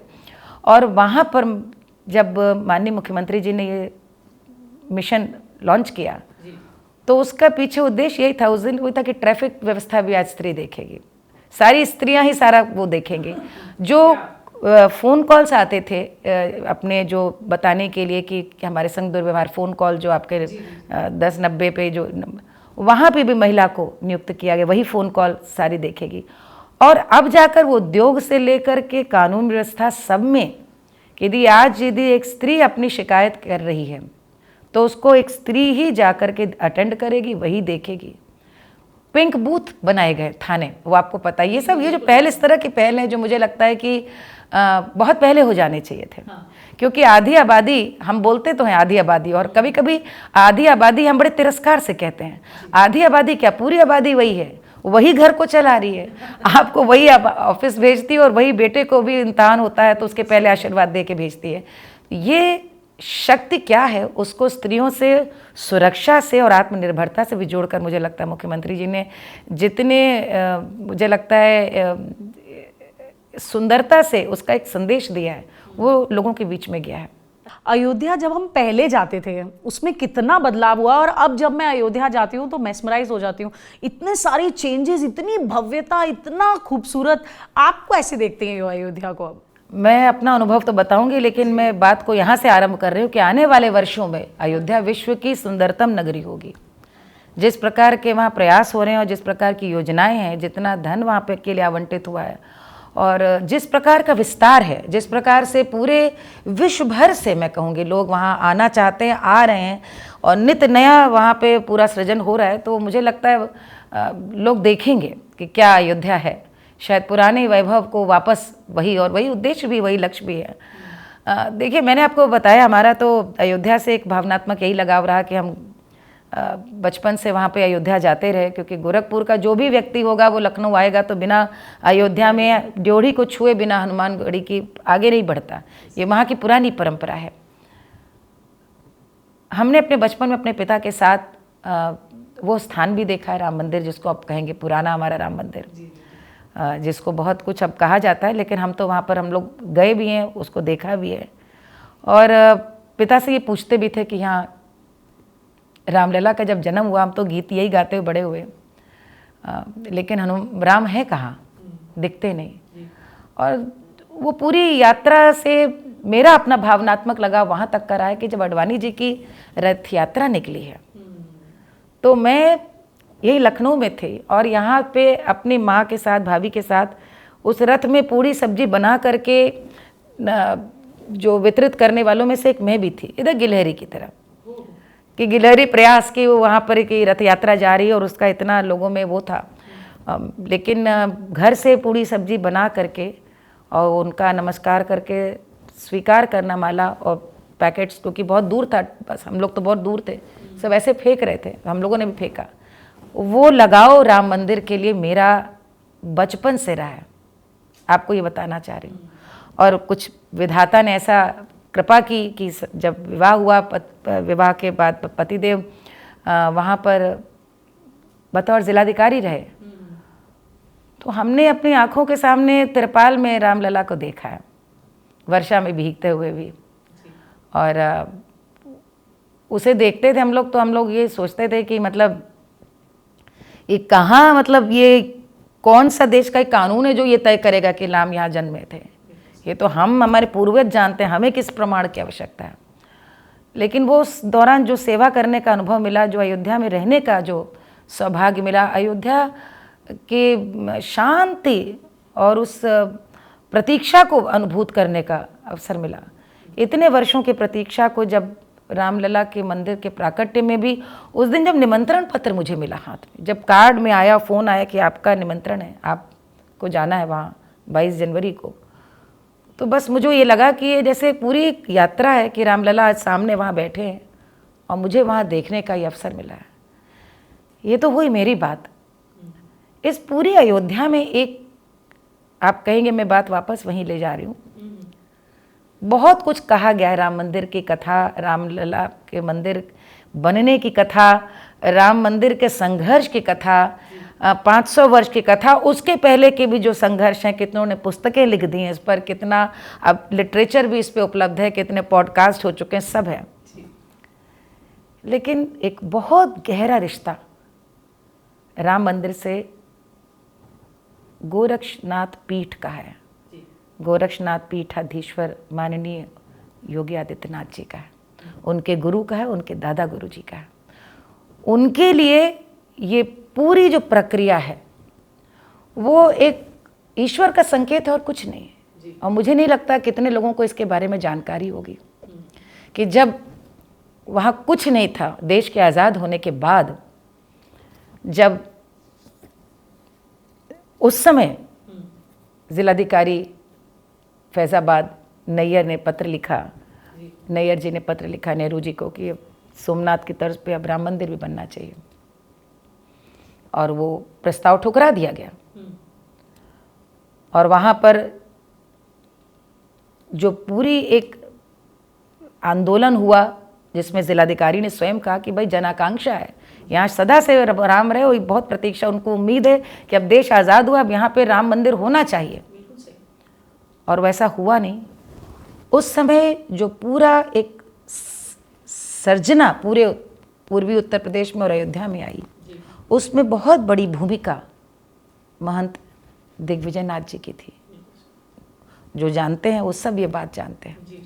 ये सारा आंदोलन मैं कहूँ यदि उसके प्रणेता थे तो महंत दिग्विजय नाथ जी थे। और विधाता को आप देखिए कि इतने वर्षों बाद जब राम जन्मभूमि आंदोलन आरंभ हुआ तो अशोक सिंघल जी ने गोरक्षनाथ पीठ आकर के महंत अवैधनाथ जी को ही अनुरोध किया कि आप अध्यक्ष पद स्वीकार करें, आप यहाँ पर रहें आपकी अध्यक्षता में। क्योंकि महंत अवैधनाथ जी, मेरा तो बहुत बड़ा सौभाग्य रहा है कि मैंने उनके हाथ से न जाने कितने इनाम लिए। गोरक्षनाथ पीठ में प्रतियोगिता होती थी तो मैं उसमें भाग लेने जाती थी, वो बात मैं अलग से बताती हूँ। कई बार तो बड़ा उनका एक स्नेहिल आशीर्वाद देता हुआ व्यक्तित्व था। बहुत बड़े संत महंत अवैधनाथ जी, और वे उसके अध्यक्ष हुए। इतना बड़ा आंदोलन चला, पूरी आंदोलन हम सब ने देखा 89, 92, उस सारी उसकी पूरी प्रक्रिया। और जब इतने लंबे वर्ष के संघर्ष के बाद सुप्रीम कोर्ट यह पक्ष में निर्णय दे रहा है तो उत्तर प्रदेश में कौन है मुख्यमंत्री? गोरक्षनाथ पीठाधीश्वर महंत योगी आदित्यनाथ जी। और प्राकट्य में भी वही हैं, नींव जब खुद रही है तो वे खड़े हैं। ये 3 पीढ़ियों की नहीं, ये पूरी एक बहुत बड़ी, ये इसको चमत्कार न कहिए, यही आध्यात्मिक शक्ति है, यही एक चेतना है कि जब आप अंतर मन से चैतन्य हो करके पूरी इस अखंड सृष्टि से आप जब पूरी एक कामना करते हैं, मांगते हैं, तो पूरी होती है। और निमित्त तो कौन बनता है? तो देखिए गोरक्षनाथ पीठ की अयोध्या के लिए भूमिका कितनी महत्वपूर्ण है। और आज उसके कायाकल्प में वे आज मुख्यमंत्री के पद से हो करके वो सब कुछ कर पा रहे हैं, जो कि शायद क्योंकि मुख्यमंत्री के पद पे क्या होना चाहिए और एक लोक कल्याणकारी एक ऐसी नगरी का विकास हो, वो भी उनके हाथ में। और हम देख रहे हैं कि अयोध्या का किस प्रकार का विकास हो रहा है। वो चाहे उसका चौड़ी सड़कें बनना हो या फिर उसका सौंदर्यीकरण हो। और एक अच्छी बात ये लग रही है कि अभी भी पुरातन भाव से उसको विकसित करने का पूरा भाव खत्म नहीं हुआ है जो अयोध्या का, वो नहीं हुआ है। सबसे बड़ी बात यह है कि अयोध्या अब चमकने लगी है। हम तो अयोध्या रहे हैं पहले भी। एक अयोध्या में उदासी का भाव था, एक निराशा का भाव था, जैसे उम्मीद टूट जाए, आपकी हमारी उम्मीद टूट जाए तो हम क्या करते हैं? जीवन तो जीते हैं, मन में निराशा का भाव रहता है। लेकिन अब चेहरे खिले हैं। एक एक अयोध्या वासी को आप देख ले, दमकता हुआ चेहरा है, संत का चेहरा दमकता हुआ है। क्योंकि एक जो इतना वर्षों का मनोबल टूटा हुआ था, आपके अपने अयोध्या से आपसे अधिकार छीन लिया गया कि यहाँ रामलला नहीं थे। किस भाव से आप हिंदू भाव को जागृत करेंगे? किस भाव से आप सनातन की बात करेंगे और राम कथा जगाएंगे जब आपके यही अभी देश की कोर्ट तय कर रही है कि यहाँ पे राम है कि नहीं? वहाँ के साधु संत, आप मनोबल सोचिए। और अब मनोबल तो अयोध्या वासी हूँ। और उसका लाभ ये हुआ कि अब कार्यक्रमों में देखती हूँ, आपको उदाहरण में दूँ कि अयोध्या में भी बहुत पुराना ध्रुपद का घराना रहा है, पखावज का घराना रहा है। अभी मेरी वहाँ से वार्ता हुई कि वहाँ पे पुराने अभी भी कलाकार हैं जो वहाँ पे गा रहे हैं कि हम फिर से वहाँ पर एक केंद्र आरंभ करें। क्योंकि ये परंपरा मंदिरों की थी, ध्रुपद की। मंदिर में संत गाते थे, उनके शिष्य गाते थे। आज भी आप कनक भवन जाएं, शाम को वहाँ पे कीर्तन होता है। ये परंपरा जो अध्यात्म की परंपरा है वो किस प्रकार से आए। आज आप चले जाएं, मंदिर चमक रहे हैं, लोगों के घर चमक रहे हैं। जिसके छोटे छोटे घर थे उसने सब वहाँ पे ओयो वो क्या होता है उसको रख दिया, अपने घरों का चाक चौबंद कर दिए। क्योंकि अब रिश्तेदार अयोध्या आने के लिए पहले से उनके पास तैयार बैठे हैं। जिनके छोटे होटल थे, बड़े होटल है, जिनकी ज़मीन थी वो सोच रहे थे क्या करें क्या करें, जिन्होंने बेच दी वो तो आज रो रहे हैं। जो देश में कहीं भी है वो बस चाहता है अयोध्या मुझे ज़मीन का एक टुकड़ा मिल जाए। आज वो बस वो पुण्य कमाना चाहता है अयोध्या में, और अभी तो कुछ नहीं। 25 नवंबर को अभी अयोध्या का जब पूरा मंदिर का जो बाकी मंदिर बने हैं, पूरे मंदिरों का जो मूर्तियों का भी जो पूरा माननीय प्रधानमंत्री जी आएंगे, जब वो भी सबके सामने आएगा तब शोभा देखते बनेगी। तो मुझे लगता है कि माननीय योगी आदित्यनाथ जी को प्रभु ने, उनके गुरु परंपरा ने एक कारण से यहाँ पे भेजा है। ये होना था, उनके हाथों होना था। तो वे अब अपनी आँखों से, अपने मन की जो उनकी कल्पना की जो नगरी, जैसी त्रेता युग की नगरी होनी चाहिए, वो वैसी नगरी बना रहे हैं। वहाँ पर वो सर्वांगीण विकास की बात है। मैं तो भी एक वीडियो देख रही थी जहाँ वो सफाई कर्मचारियों के यहाँ गए थे अभी दिवाली के अगले दिन। कौन करता है? एक एक के घर गए थे, बच्चों को खिलौने दिए, स्त्रियों के यहाँ घर गए, और आपने कहीं इसका प्रचार नहीं देखा होगा कि कहीं पर उन्होंने इसका कोई वो किया हो। कुछ नहीं, स्वांतः सुखाए। जो एक भारत में ऋषि परंपरा, संत परंपरा, लोक कल्याण से जुड़ी रही है, माननीय योगी आदित्यनाथ जी उसके साक्षात्कार हैं। उसको वही आप देखना हो तो उन्हीं को देख ले कि भारत में संत कैसे होते थे, जो राष्ट्र के लिए सोचते थे, जो समाज की चिंता करते थे। ये राष्ट्र तो अगस्त्य और दधीचि का राष्ट्र है। दधीचि ने अपना सर्वस्व दे दिया वज्र बनाने के लिए, और अगस्त्य ऋषि ने तो दक्षिण का करने के लिए अपना भूमि छोड़ दी, और प्रभु राम को वही दक्षिण का पूरा पता बताते हैं। तो इस प्रकार के जहाँ ऋषि रहे हैं जिन्होंने लोक कल्याण के लिए, राष्ट्र और समाज के उत्थान की पूरी चिंता की है, वहाँ पे मुझे लगता है कि तो उत्तर प्रदेश का बहुत बड़ा सौभाग्य है कि हम सब अपनी कामनाओं का उत्तर प्रदेश इसलिए पा रहे हैं कि यहाँ पर एक निर्भीक लोक कल्याण में, लोक सेवा में रत एक संत बैठा है। हमने अयोध्या को उस रूप में देखा है जहाँ पर कोई अयोध्या आना नहीं चाहता था। कोई मुख्यमंत्री, कोई प्रधानमंत्री अयोध्या का भ्रमण नहीं करना चाहता था। अयोध्या जैसे बिल्कुल तज दी गई थी। ऐसे जगह पे किस प्रकार का निराशा का भाव होगा और किस प्रकार का विकास होगा। मुझे याद है उस समय, जिस समय अवनीश वहाँ पोस्टेड थे, उस समय पहली बार वहाँ पर सरजू मैया के घाटों का निर्माण हुआ। कुछ उस समय 1-1.5 साल कार्य हुआ, लेकिन बाकी जितनी भी सरकारें थीं वहाँ उस समय, वो जितना अंधेरा रहे अयोध्या में उतना अच्छा। कुछ इस प्रकार का बर्ताव था, मैं ज़्यादा क्या कहूँ। और देखिए प्रभु की लीला कि राम ने अपने सेवा करने के लिए अपने खुद ही समय चुन लिया, और आज अंधेरे में डूबी रहने वाली, सदा उदास रहने वाली अयोध्या न सिर्फ चमचमा रही बल्कि दीपों से जगमगा रही। मुझे याद आता है कि जिस दिन रामलला के मंदिर का प्राकट्य था, जब पहली बार जा रहे थे, तो उसमें अपने संबोधन का आरंभ किया था माननीय मुख्यमंत्री जी ने, राम काज कीजिए बिना मोहे कहाँ विश्राम। ये जो पंक्ति है यही उनके जीवन को चरितार्थ करती है। ये राम का काज है और इसको जब तक पूर्ण नहीं कर लूँगा मुझे कोई विश्राम नहीं है।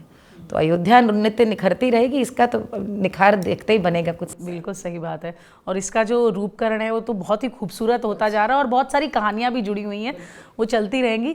छठ की बात करना चाहती हूँ मैं आपसे। छठ पूजा होने वाली है, और छठ के जो गीत हैं उनको सुनना, उसमें खो जाना, बड़ा ही खूबसूरत से गाने हैं। उसके बारे में अगर आप 2-4 लफ्ज़ कहें, आपके लिए छठ पूजा का महत्व क्या है? मेरे लिए तो छठ पूजा एक बहुत सुंदर भारत की सांस्कृतिक सत्ता का सबसे सुंदर प्रतीक है छठ।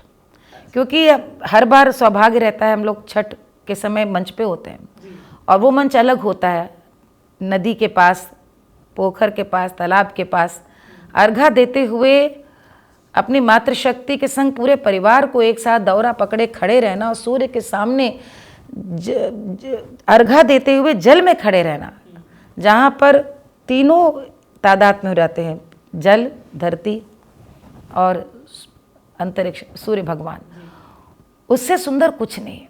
प्रकृति की पूजा का सबसे सुंदर स्वरूप पूरे परिवार का एक साथ आना, अपने परिवार की कुशल क्षेम की आराधना करना। आज से दरअसल छठ आरंभ हो गया, क्योंकि नहाए खाए सफाई, पूरी 4 दिन का पूरा पर्व है। पहले दिन सफाई से ही शुरू हो जाता है, और जो साल भर कहीं नहीं जाता वो छठ के दिन, दिवाली भी ना है लेकिन छठ के दिन उसको अपने घर पे रहना है। और जो नहीं आ पाता वो मानसिक रूप से अपने गांव और अपने घर में ही रहेगा, वो कहीं पर काम भी कर रहा है। मुझे आज याद है कि हम लोग बॉम्बे में सुर संग्राम शो कर रहे थे, तो हमारे साथ वो ऐसा बैक टू बैक शो चल रहे थे कि छठ उसी बीच में पड़ा, और उसमें 7-8 लोग जो हम लोग के संग काम कर रहे थे सब बिहार के थे। तो जब वो ख़त्म हुआ तो शेड्यूल चल रहा था बीच बीच में, तो वहाँ से ट्रेन से कोई आ रहा था, तो ठेकुआ का प्रसाद आया, तो सेट के बीच में ही जो एक असिस्टेंट थी उसने एकदम से, जो ब्रेक होता है सेट, उसने बस कहा कि सिर्फ 4 ठेकुआ आया है। तो जो बिहार के लोग थे उनका नाम लिया कि वो उनके घर में छठ उनके माताएं कर रही होंगी, लेकिन मेरे घर से आया है, ये मैं 4 उनको दूंगी। आप सोचिए 300-400 लोग थे सेट पे, सब मिला के सब बोले ये क्या बात हुई, प्रसाद हम सब लेंगे।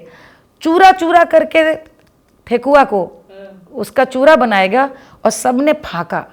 सब ये लग रहा था कि वो जो जिस माँ ने जितने मंगल से कामना से नए गेहूं को पूरा धुलवा करके उसका जो किसी ने धूप में सुखाया होगा, भाभी ने क्योंकि वो पूरा परिवार जिस तरह शामिल होता है, तो छठ एक वास्तव में लोग कहते हैं कि एक इमोशन है, तो छठ वाकई में एक भावनात्मक एक एहसास है।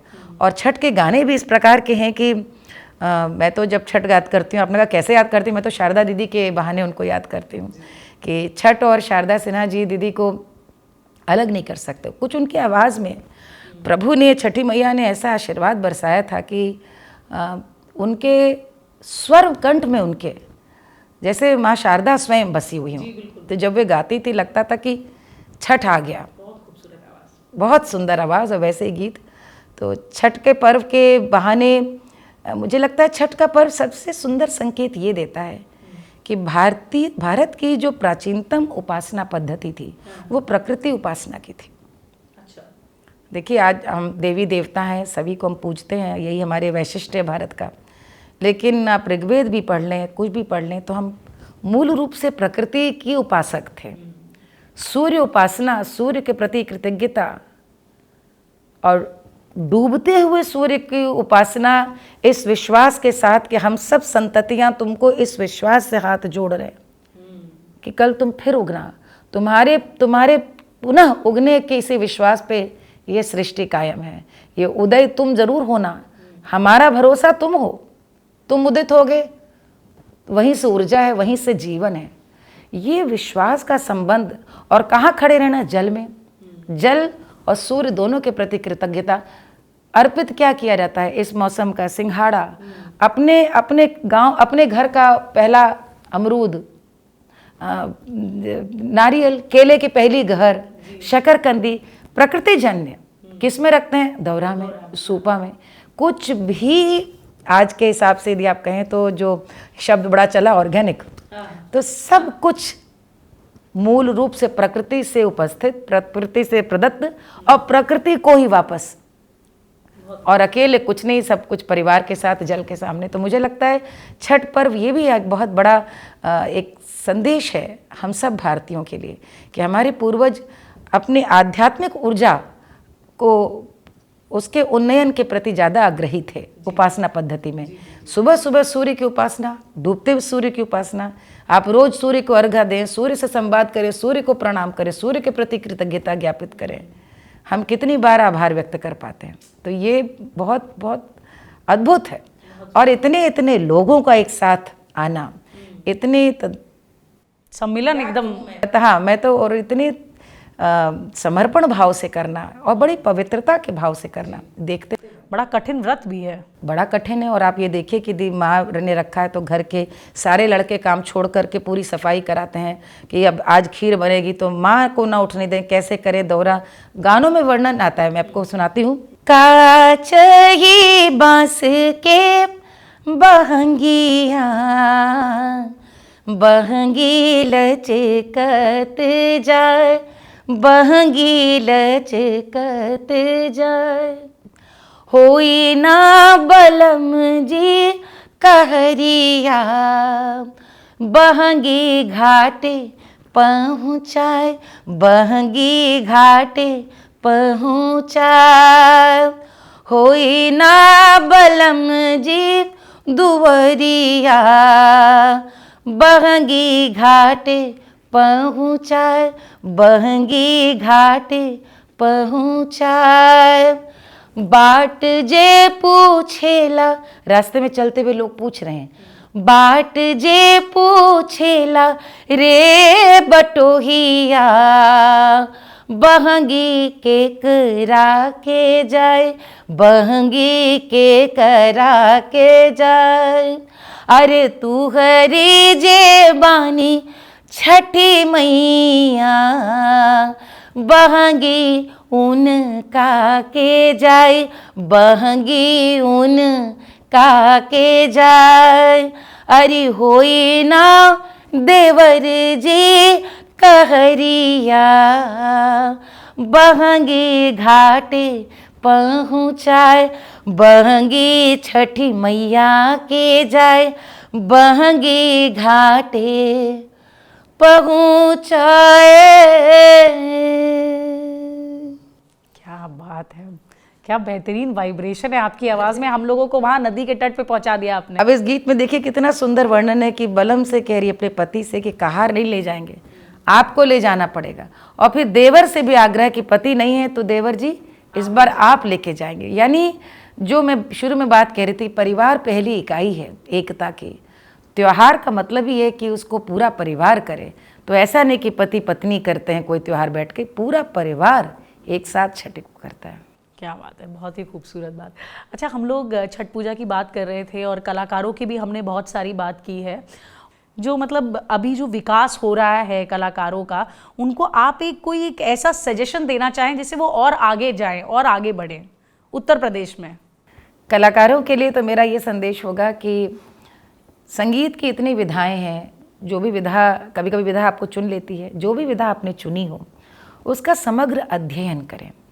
यानी आप शास्त्रीय संगीत है, गज़लें हैं, भक्ति संगीत है, आप उनका अध्ययन करें। अध्ययन से मतलब सिर्फ संगीत और कंठ के रियाज एक पक्ष है, वो तो आपने चमका लिया, गला चमका लिया और बहुत वो भी कठिन है, तो उसका रियाज करके आप उसको मंच पे तो प्रस्तुत कर लें। लेकिन भक्ति संगीत कर रहे हैं तो भारत की पूरी भक्ति परंपरा को पढ़ें, ताकि आप फिर जब गाएं तो आप सिर्फ कंठ को ना गाएं, फिर वो भक्ति आपके ज़रिए बढ़े। यदि आप शास्त्रीय संगीत का आपने की राह चुनी है तो कौन कौन से घराने हैं, किस घराने की क्या खासियत है, कौन उनसे आप क्या मिल कर आए कि सब यूट्यूब से सीखा है, किन गुरुओं के पास जाएं। और दूसरा, कोई भी सफलता एक रात में तो मिलती नहीं, तो बहुत सा समय धीरज रख कर के जाए। और लोक कलाकारों के लिए ये संदेश है कि भारतीय जीवन परंपरा जो जीवन शैली है उसको जिए। यदि वो जी रहे हैं तो जो गा रहे हैं उसमें सत्यता भी आ जाएगी, उसमें सत्य आ जाएगा। वो नहीं जी रहे हैं और सिर्फ मंच पे जाके लोकगीत गा रहे हैं तो वो लोकगीत नहीं, वो शब्द हैं। लोकगीत जन अभिव्यक्ति तब बनते हैं जब आपकी जीवन शैली वैसी हो। तो मुझे आपको यही कहना है कि आप गाँव से जुड़ें, अपनी दादी से जुड़ें, लोक कथाओं से जुड़ें, तीज त्योहार परंपरा से जुड़ें, जो हमारी जितनी भी ज्ञान परंपराएं उनसे जुड़ें और तब जा कर के गीत गाएं। और सबसे बड़ी बात सारे कलाकारों से कहनी है कि कोई भी लाइन चुने, वो आप फिल्म में जाएं, रॉक बैंड बनाएं, कुछ भी गाएं। आज तो स्काई इज़ द लिमिट, आज तो उत्तर प्रदेश के कलाकार हर जगह पे उनका डंका बज रहा है। लेकिन ये याद करके और ये मन में रख करके कि धीरज जो समय के साथ और धीरज के साथ पकता है उसकी यात्रा लंबी रहती है। जो जल्दी चमकता है यात्रा क्षणिक अच्छी चमक जाएगी, लेकिन हर कलाकार चाहता है यात्रा लंबी हो, और वो तभी होती है जब आपके पास सीखने का धीरज हो और चमकने के लिए भी समय ले कि भाई मैं पका लूँ अपने को, तब सही समय आने पर मैं चमकूँ। बस यही कहना है, क्योंकि धीरज आजकल थोड़ा कम दिखता है। बिल्कुल बिल्कुल बिल्कुल सही कहा आपने। जितने लोग भी सुन रहे हैं प्लीज़ एडवाइस को सुनिए, बहुत ही प्यारी बात मैम ने कही है। अच्छा मैम, आपने इतना कुछ किया है लोक कलाकारों के लिए, इतनी सारी चीज़ें आपने की है, वर्कशॉप्स मैंने सुना आपकी बहुत फेमस है, कुछ उसके बारे में बताइए। मैंने आपको पहले ही बताया था कि मैं सामूहिक ऊर्जा में बहुत विश्वास करती हूँ। जब मेरा नाम हो गया, प्रसिद्धि मिल गई, यश हो गया, और जो मैंने जैसे कभी कल्पना नहीं की थी वैसा नाम काम मिलने लगा, तो मुझे मेरे मन में विचार आया कि हम ही हम हैं तो क्या हम हैं, और तुम ही तुम हो तो क्या तुम हो। ये बात तो तब बने जब हम सारे उत्तर प्रदेश के कलाकार या देश के सारे लोक कलाकारों की बात आगे बढ़े। और इसी चिंता से या इसी कामना से सोन चिरैया संस्था का हमने निर्माण किया। 14-15 साल हो गए और इसके अंतर्गत हम लोगों ने ये निर्णय किया कि हम लोक कलाकारों को उस तरह से प्रेजेंट करेंगे जैसे आज के दर्शक देखना चाहते हैं मुंबई के कलाकारों को, रॉक बैंड्स को, वही पुरातन कला बिना किसी बदलाव के, best of sound, best of lights. और तब आप देखिए कि हमारे लोक कलाकारों से बेहतर आपको कुछ भी कोई मनोरंजन आपको दे नहीं सकता।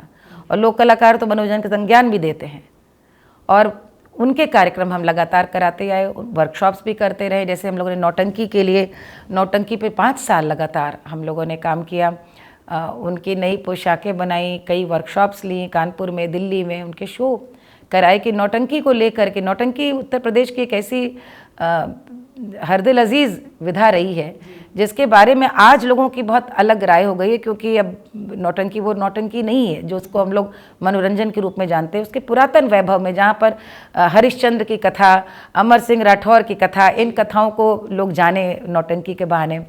इसी के साथ साथ हम लोग यहाँ पे एक देशज का कार्यक्रम करते हैं जिसमें पूरे देश भर के लोक कलाकारों की प्रस्तुतियाँ होती है। एक सोन चिरैया से भक्ति उत्सव करते हैं जिसमें कि एक एक नगर जो भक्ति के केंद्र है वहाँ पे हम भक्ति से जुड़ा हुआ कार्यक्रम करते हैं। और साथ ही साथ पूरे देश में सर्वश्रेष्ठ योगदान देने वाली महिला लोक कलाकार सर्वश्रेष्ठ, उनको 1 लाख रुपए के इनाम के साथ एक लोक निर्मला पुरस्कार वो भी हमने शुरू किया है। और उसके लिए मैं बहुत आभारी हूँ कि पहले पुरस्कार से लेकर अभी तक माननीय योगी आदित्यनाथ जी, मुख्यमंत्री जी स्वयं अपने आवास में जिन्हें भी अवार्ड मिलता है उनके साथ मिलते हैं और उनको अपने हाथ से ट्रॉफी देते हैं, उनको साथ चाय पीते हैं। ये मैंने उनसे अनुरोध किया था कि स्वयं मिल करके कि मेरी माँ ने उस समय मुझे सिखाया, किसी की परवाह नहीं की, और लोक संस्कृति की बहुत बड़ी पोषक थी मेरी माँ। तो ये मैंने उनके प्रति कृतज्ञता के लिए कि सरकार के अलावा मुझे नहीं लगता कोई गैर सरकारी सम्मान है जो महिला लोक कलाकार को सम्मान देने के लिए बना हो। और हर सबके से कहीं से भी यदि स्त्री ऊपर आ रही है तो बहुत संघर्ष के बाद आ रही है, वो भी महिला। तो महिला कलाकार को तो मैंने कहा मैं चाहती हूँ आपके हाथों ये सम्मान मिले, तो वे उन्होंने सहमति में स्वीकृति दी, उन्होंने अपना स्वीकृति दी। और वो दिन है कि सबसे पहला तीजन बाई जी को, फिर गुलाबो सपेरा जी को, शारदा सिन्हा जी को, मुंजम्मा जोगती जी को कर्नाटक की, बसंती विष्ट जी को, उर्मिला श्रीवास्तव जी को। और हर बार वो सम्मान मिलता है तो आवास में जाकर माननीय मुख्यमंत्री जी उनसे अवश्य भेंट करते हैं कि इस बार किसको बुलाया। तो ये उनका एक तरह का बहुत बड़ा एक मैं कहूँगी प्रोत्साहन भी है। और ये सोन चिरैया की ओर से हम लोग, क्योंकि मुझे नहीं लगता कोई भी और महिला कलाकारों के लिए इस प्रकार का, उसमें हम स्थानीय कलाकारों के भी कार्यक्रम कराते हैं। एक अपनी गुरु गिरजा देवी जी के लिए हम बनारस में हम लोग शास्त्रीय संगीत का कार्यक्रम रखते हैं। और एक हम कजरी पे वर्कशॉप करते हैं, जो हम जहाँ कजरी जन्मी मिर्ज़ापुर में, सोनभद्र में, चंदौली, वहीं पे गाँव में ले जा कर के वर्कशॉप कराते हैं, वहीं रहते हैं, वहीं सब गाना सीखते हैं साथ में ले जाकर। अब की बार छात्र भी उसमें बहुत आए थे, 50 की संख्या थी। तो ये इस प्रकार से काफ़ी सक्रिय वर्कशॉप्स भी चलती हैं। और इस बार से हम लोग 6 फेलोशिप्स भी शुरू कर रहे हैं, जो असाधारण लेखन का या कोई शोध का कार्य करें लोक पे, मौलिक, उन पे हम लोग एक फेलोशिप 6 महीने की, 1 साल की देने की भी शुरुआत कर रहे हैं। उद्देश्य यही था कि देश भर के, हमारे उत्तर प्रदेश के लोक कलाकार आगे आए।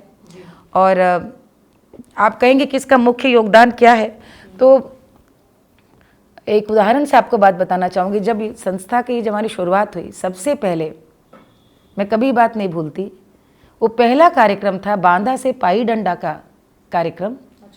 सोन चिरैया में हुआ। उस समय के यहाँ पर जनजातीय जो देख रहे थे विभाग वाईपी सिंह जी, उनसे मुझे पता चला। और मेरे पति की ननिहाल चूँकि बांदा की है, तो मुझे पता था कि वहाँ पे फरवाही और पाई डंडा का वहाँ पे नृत्य बुंदेलखंड में होता है, जिनकी पूरी जो कथा है जीवन की वो जुड़ी हुई है भगवान कृष्ण से। वो अपने आप को जोड़ते हैं कि जब कृष्ण छोड़ के चले गए मथुरा वृंदावन, तो वो किस प्रकार वियोग में वो भी छोड़ करके आ गए, वही हैं जो यहाँ पर बसे हैं। और उस नृत्य में आज भी वो गोवर्धन में जैसे कृष्ण भगवान ने छड़ी अपनी लगा, उन्होंने तो छंगली लगाई, लेकिन बाकी ग्वालों को कहा कि तुम अपनी अपनी छड़ी लगा लो ताकि तुमको लगे कि तुम्हारे भी शक्ति से गोवर्धन पर्वत टिका हुआ है। तो वो नृत्य आज भी करते हैं। तो जब ये हमें पता चला तो मैंने उनसे कहा, इनको बुलाए, तो एक रमेश पाल करके हैं, और वो आए, उनसे मिले। तो हमने कहा कितने लोग अभी तैयार हों? बोले हम लोग तो ऐसे ही करते हैं, अभी अखाड़ा भी नहीं बना। उन्होंने कहा आप कहिए तो हम शुरुआत करा लें। पुराने गुरुजी थे, उनका थ्रेशर से हाथ कट गया, तो मैंने कहा आप शुरू कराएं। वो पहला कार्यक्रम था सोन चिरैया का, जिसमें पाई डंडा दीवारी के कलाकार बांदा से आए। हमने उसमें 16 कलाएं दिखाई थी हमारे उत्तर प्रदेश की। अच्छा। ये वो समय था जब उत्तर प्रदेश में लोक कलाकार या लोक कलाओं का कोई नाम ही नहीं लेता था। आल्हा या बिरहा लोग जानते थे, लेकिन 16 कलाएं हमने दिखाई थी, जिसमें हमने ब्रज की भगत, जिसमें हमने चरकुला ब्रज का, जिसमें हमने फरवाही अयोध्या का, जिसमें हमने हरदौल उरई का, ये सब नाम ही नहीं सुने होंगे लोगों ने, हमने उसमें दिखाया था। तो मैंने कहा प्रस्तुत करें, और ये कथा बताते हुए हमने प्रस्तुति दी। आज ये स्थिति है कि अभी गणतंत्र दिवस पे राजपथ पे जो परेड निकलती है उस पर हर वर्ष ये ग्रुप जाता है बांदा का। ये बताने का सिर्फ उद्देश्य है कि एक छोटी संस्था एक यदि अपने उद्देश्य से चाहे तो कुछ कुछ किया जा सकता है। तो उनकी जब यात्रा देखती हूँ, इसी प्रकार से यहाँ पे कुछ बच्चे हैं जो आल्हा बहुत अच्छा युवा गाते हैं। अब ये देखिए, वो तो वैसा वाला काम है कि आप एक यदि जागरूक कलाकार हैं और कोई आगे बढ़ता है, ये देखकर आपको खुशी मिलती है। तो कोई यदि पूछता है तो आप रिकमेंड करते हो ये कलाकार अच्छे हैं। तो ऐसे कुछ महोबा के कलाकार हैं, बहुत अच्छा आल्हा गाते हैं, हम लोगों ने उनको रिकमेंड किया, उनके कई कार्यक्रम अब अच्छे होने लगे हैं। ऐसे शीलू राजपूत आल्हा गाती थी, यहाँ की रायबरेली की लड़की है, और लल्लू बाजपेयी जी बहुत कमाल के आल्हा गायक थे, उनकी शिष्या थी। उसको हम लोगों ने अपना कार्यक्रम, तब तो थी 12 साल 13 साल की लड़की, आज हर मंच पे वो कार्यक्रम देती है। तो एक सोन चिरैया की यात्रा, सोन चिरैया और हमारी कह लीजिए एक ही यात्रा है, उसके माध्यम से उत्तर प्रदेश से बहुत सारे कलाकारों को हमने प्रयास किया है। और बहुत सारी महिला कलाकार जो गाती थी और घर में अब बैठ गई नहीं गाती, उनकी हम लोग समय समय पे बहुत वर्कशॉप्स लेते रहे हैं, संस्कार गीतों की। आपको जानकर हर्ष होगा कि सोन चिरैया की ओर से भक्ति उत्सव में पिछले वर्ष अयोध्या में 101 महिलाओं को प्रभु राम का सोहर और बधाई हमने गवाया। तो उसमें मुख्य अतिथि हमारे माननीय चंपत राय जी थे, उनके सामने। और एक तो मैंने बताया कि कोई पेशेवर कलाकार नहीं है, सब गृहिणी है, कभी सीखती थी और अब नहीं गाती हैं। तो ऐसी ही तो हमारी माएँ बहनें गाती हैं भगवान राम लला के सोहर, और उनको सिखा करके हमने गाया। तो सोन चिरैया ये सब करती है। मैम वैसे तो मुझे बहुत अच्छा लग रहा है आपसे बात करके, और परंपराओं की हमने बहुत सारी बात की है। तो जो आपकी परंपरा है उसे कौन आगे बढ़ाने वाला है? मैंने सुना है आपकी पुत्री भी है इसमें। देखिए, संगीत में सबसे बड़ी परंपरा है गुरु शिष्य परंपरा। सत्य वचन है। शिष्य जो बनेगा, जो सीखेगा, बहुत श्रद्धा से गुरु की शिक्षाओं को आत्मसात करेगा, उसको आगे बढ़ने से कौन रोक सकता है। हम भी गुरु शिष्य परंपरा से सीखे, और अपनी माँ को भी मैं गुरु मानती हूँ। वो गाती नहीं थी, लेकिन जीवन की सारी शिक्षाएं तो हमने उन्हीं से ली। और उस रूप में तो अपनी बेटी है, उसको मैंने सिखाया है। बहुत सारी शिष्याएँ हैं जो सीख रही हैं और गाती हैं, मंच पे यदा कदा गाती हैं। और बेटी को सिखाने के पीछे उद्देश्य मेरा यही था कि मैं हमेशा ये कहती हूँ कि आप दूसरों को कोई भी सीख क्या देंगे यदि घर में उसका आप अमल नहीं कर पाए। वो परंपरा का अनुसरण हो या जीवन जीने की शैली हो, या मैं गाती हूँ तो गाना ही सही। यद्यपि मैं मानती हूँ कि गाना एक ऐसी चीज़ नहीं जो आप सिखा दे तो हर आदमी गाने लगे, लेकिन प्रभु की कृपा है कि उसके भीतर, बेटी के अंदर तो बहुत सुंदर कंठ है, बहुत अच्छा गाती है। गाने के प्रति उतनी मुझे लगता है उसके भीतर कामना नहीं थी पहले, अब ज़्यादा जागी है। जबकि आप सोचिए वो 12 साल 14 साल की थी तब उसने उत्तर प्रदेश संगीत नाटक अकादमी का क्लासिकल में फर्स्ट प्राइज़ लिया हुआ है। तो वो गाती शुरू से रही है, लेकिन सामने आकर के गाने में उसे या तो झिझक थी या मुझे लगता है उसने अपने आप को गंभीरता से नहीं लिया। और माँ बेटी का रिश्ता ही होता है, बहुत पीछे पड़ने से बच्चा और पीछे हो जाता है। तो मैंने भी समय दिया कि let her take her own time. अब तो मुझे खुशी है कि अब बेटा उसके हो गया है, और अब उसके बाद अब वो गा रही हैं इधर हमारे साथ कार्यक्रम में। अभी तो मैं ग्रेटर नोएडा कार्यक्रम में गई तो मेरे साथ गई थी। पिछले वर्ष काशी में भी अप्पा जी का ये कार्यक्रम था, वहाँ भी मंच पे साथ में गाई। और अब खुद कहती हैं कि भाई सिखाओ हमारे 1 हफ्ते के लिए। और इसके अलावा बहुत सारी शिष्याएँ हैं कलकत्ता की 2 शिष्याएँ जो सीख रही हैं, लखनऊ के हैं, बहुत सारे लोग हैं जो गा रहे हैं, सीख रहे हैं। और मैं ये मानती हूँ कि लोक संगीत में जो गुरु शिष्य परंपरा है वो श्रवण परंपरा से आती है। श्रवण परंपरा यानी आपने कुछ गाना सुना, मुझे तो बड़ी हंसी आती है कि अभी मैंने किसी को देखा गिटार पे लेकर मेरी छोटी सी है नाव तेरे जादू भर, कोई गा रहा था गिटार पे, आगे तो पता नहीं गाना, इतना ही उतने भी उसने 1.5 मिनट का पूरा बना दिया है। तो मुझे अच्छा लगता है कि लोक का अर्थ यही है कि दूर दूर तक आपकी बातें पहुँचें, आपके गीत पहुँचें, आपके शब्द पहुँचें। तो यदि उस तरह से तो जितने भी लोग अच्छी बातें लें उतना ही अच्छा है। उत्तर प्रदेश में जिस तरह से स्पिरिचुअल टूरिज्म को बढ़ावा मिला है, उस पे आपकी क्या टिप्पणी है? एक बात जिसके लिए मैं हृदय से बहुत प्रसन्न होती हूँ और मुझे लगता है कि न जाने कितने कितने पूर्वजों का आशीर्वाद माननीय मुख्यमंत्री जी को मिलेगा, वो ये है कि उत्तर प्रदेश जिस प्रकार से एक भक्त नगरी के रूप से में सामने आई है, एक आध्यात्मिक पर्यटन जिस तरह से यहाँ पे विकसित हुआ है, जिसको आप आजकल स्पिरिचुअल टूरिज्म भी कह सकते हैं, कि आज काशी, वृंदावन और अयोध्या के दर्शन करने के लिए जिस तरह लोग अब आने लगे हैं, और न सिर्फ यहाँ, अपितु अब जो लोग आते हैं वो नैमिषारण्य भी जाना चाहते हैं, क्योंकि कहीं ना कहीं अब लोगों में वापस जो कुछ छूट गया है उसको छोड़ने के लिए एक पश्चाताप है, और वो जो बिसरा गया है, जो छूट गया, उसके कैसे जड़ें फिर से थामें। तो अपने विरासत को पुनः देखना, पूरे देश भर से नहीं बल्कि दुनिया भर से अब इस समय जिस तरह से लोग अयोध्या आ रहे हैं, और सिर्फ ऐसा नहीं कि साधु संत आ रहे हैं, सिर्फ वृद्ध लोग नहीं आ रहे हैं, ये अध्यात्म के प्रति आकर्षण है कि अयोध्या में देखें तो क्या है कि प्रभु राम यहाँ पर जन्मे। वृंदावन में क्या जादू है कि आज भी लोग कहते हैं कि पत्ती पत्ती में कन्हैया बसा है। वृंदावन में आप यदि देखें, सैटरडे संडे पाँव रखने की जगह नहीं होती है। और काशी का जो कायाकल्प हुआ है वो तो मुझे लगता है पूरे विश्व के सामने है, अपने आप में एक अलौकिक दिव्य घटना है। मैं बनारस रही हूँ, और बनारस में वो पतली गलियों से बाबा के चरण पकड़ने हम सब जाते रहे, वहाँ पर अब इतनी बड़ी जगह भी निकल सकती है, एक चमत्कार लगता है। तो जिस प्रकार का काशी का कायाकल्प प्रधानमंत्री मोदी जी ने और मुख्यमंत्री योगीनाथ जी ने मिल करके किया है, वो अपने आप में चमत्कृत करने वाला है। पूरे उत्तर प्रदेश में मुझे लगता है, वो चाहे नैमिषारण्य हो, प्रयागराज हो, काशी विश्वनाथ जी हो, माँ विंध्यवासिनी धाम हो, अयोध्या हो या गोरक्षनाथ पीठ हो, सब जगह सब लोगों में एक जिज्ञासा है, एक उत्सुकता है, यहाँ पर भ्रमण करने, दर्शन आने की एक आकांक्षा है। और मुझे लगता है कभी एक तो हिंडन में भी देखिए एयरपोर्ट अब खुल गया है, एक कमाल की बात है।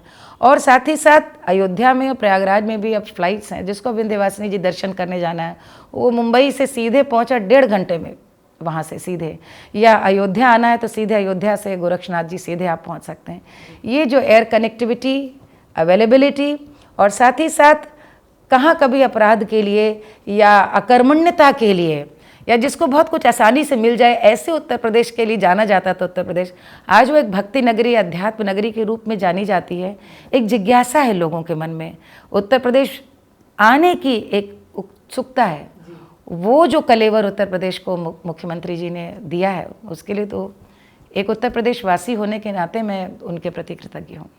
अंत में मैम बहुत खूबसूरत बातें आपसे हुई, बहुत सारी बातें हुई, लेकिन अंत में मैं ये चाहती हूँ कि आप 2 लाइनें सुना दें जो डिपिक्ट करें माननीय मुख्यमंत्री जी को और हमारे उत्तर प्रदेश को। 2 लाइनें गा के सुना दीजिए प्लीज़। मैं गुरु गोरखनाथ जी का एक पद सुनाती हूँ, जिस नाथ परंपरा से माननीय मुख्यमंत्री जी आते हैं, उनका क्या प्रण है और जीवन का क्या संकल्प है, उस गीत से परिलक्षित हो जाएगा क्या उनका व्यक्तित्व है। गगन मंडल में ऊंचा कूबा, गगन मंडल में ऊंचा कूबा, वहाँ अमृत का बसा रे, वहाँ अमृत का वासा रे।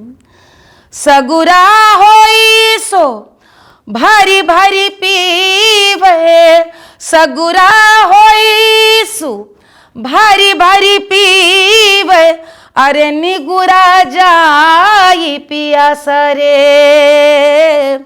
जहाँ अमृत का वासा रे।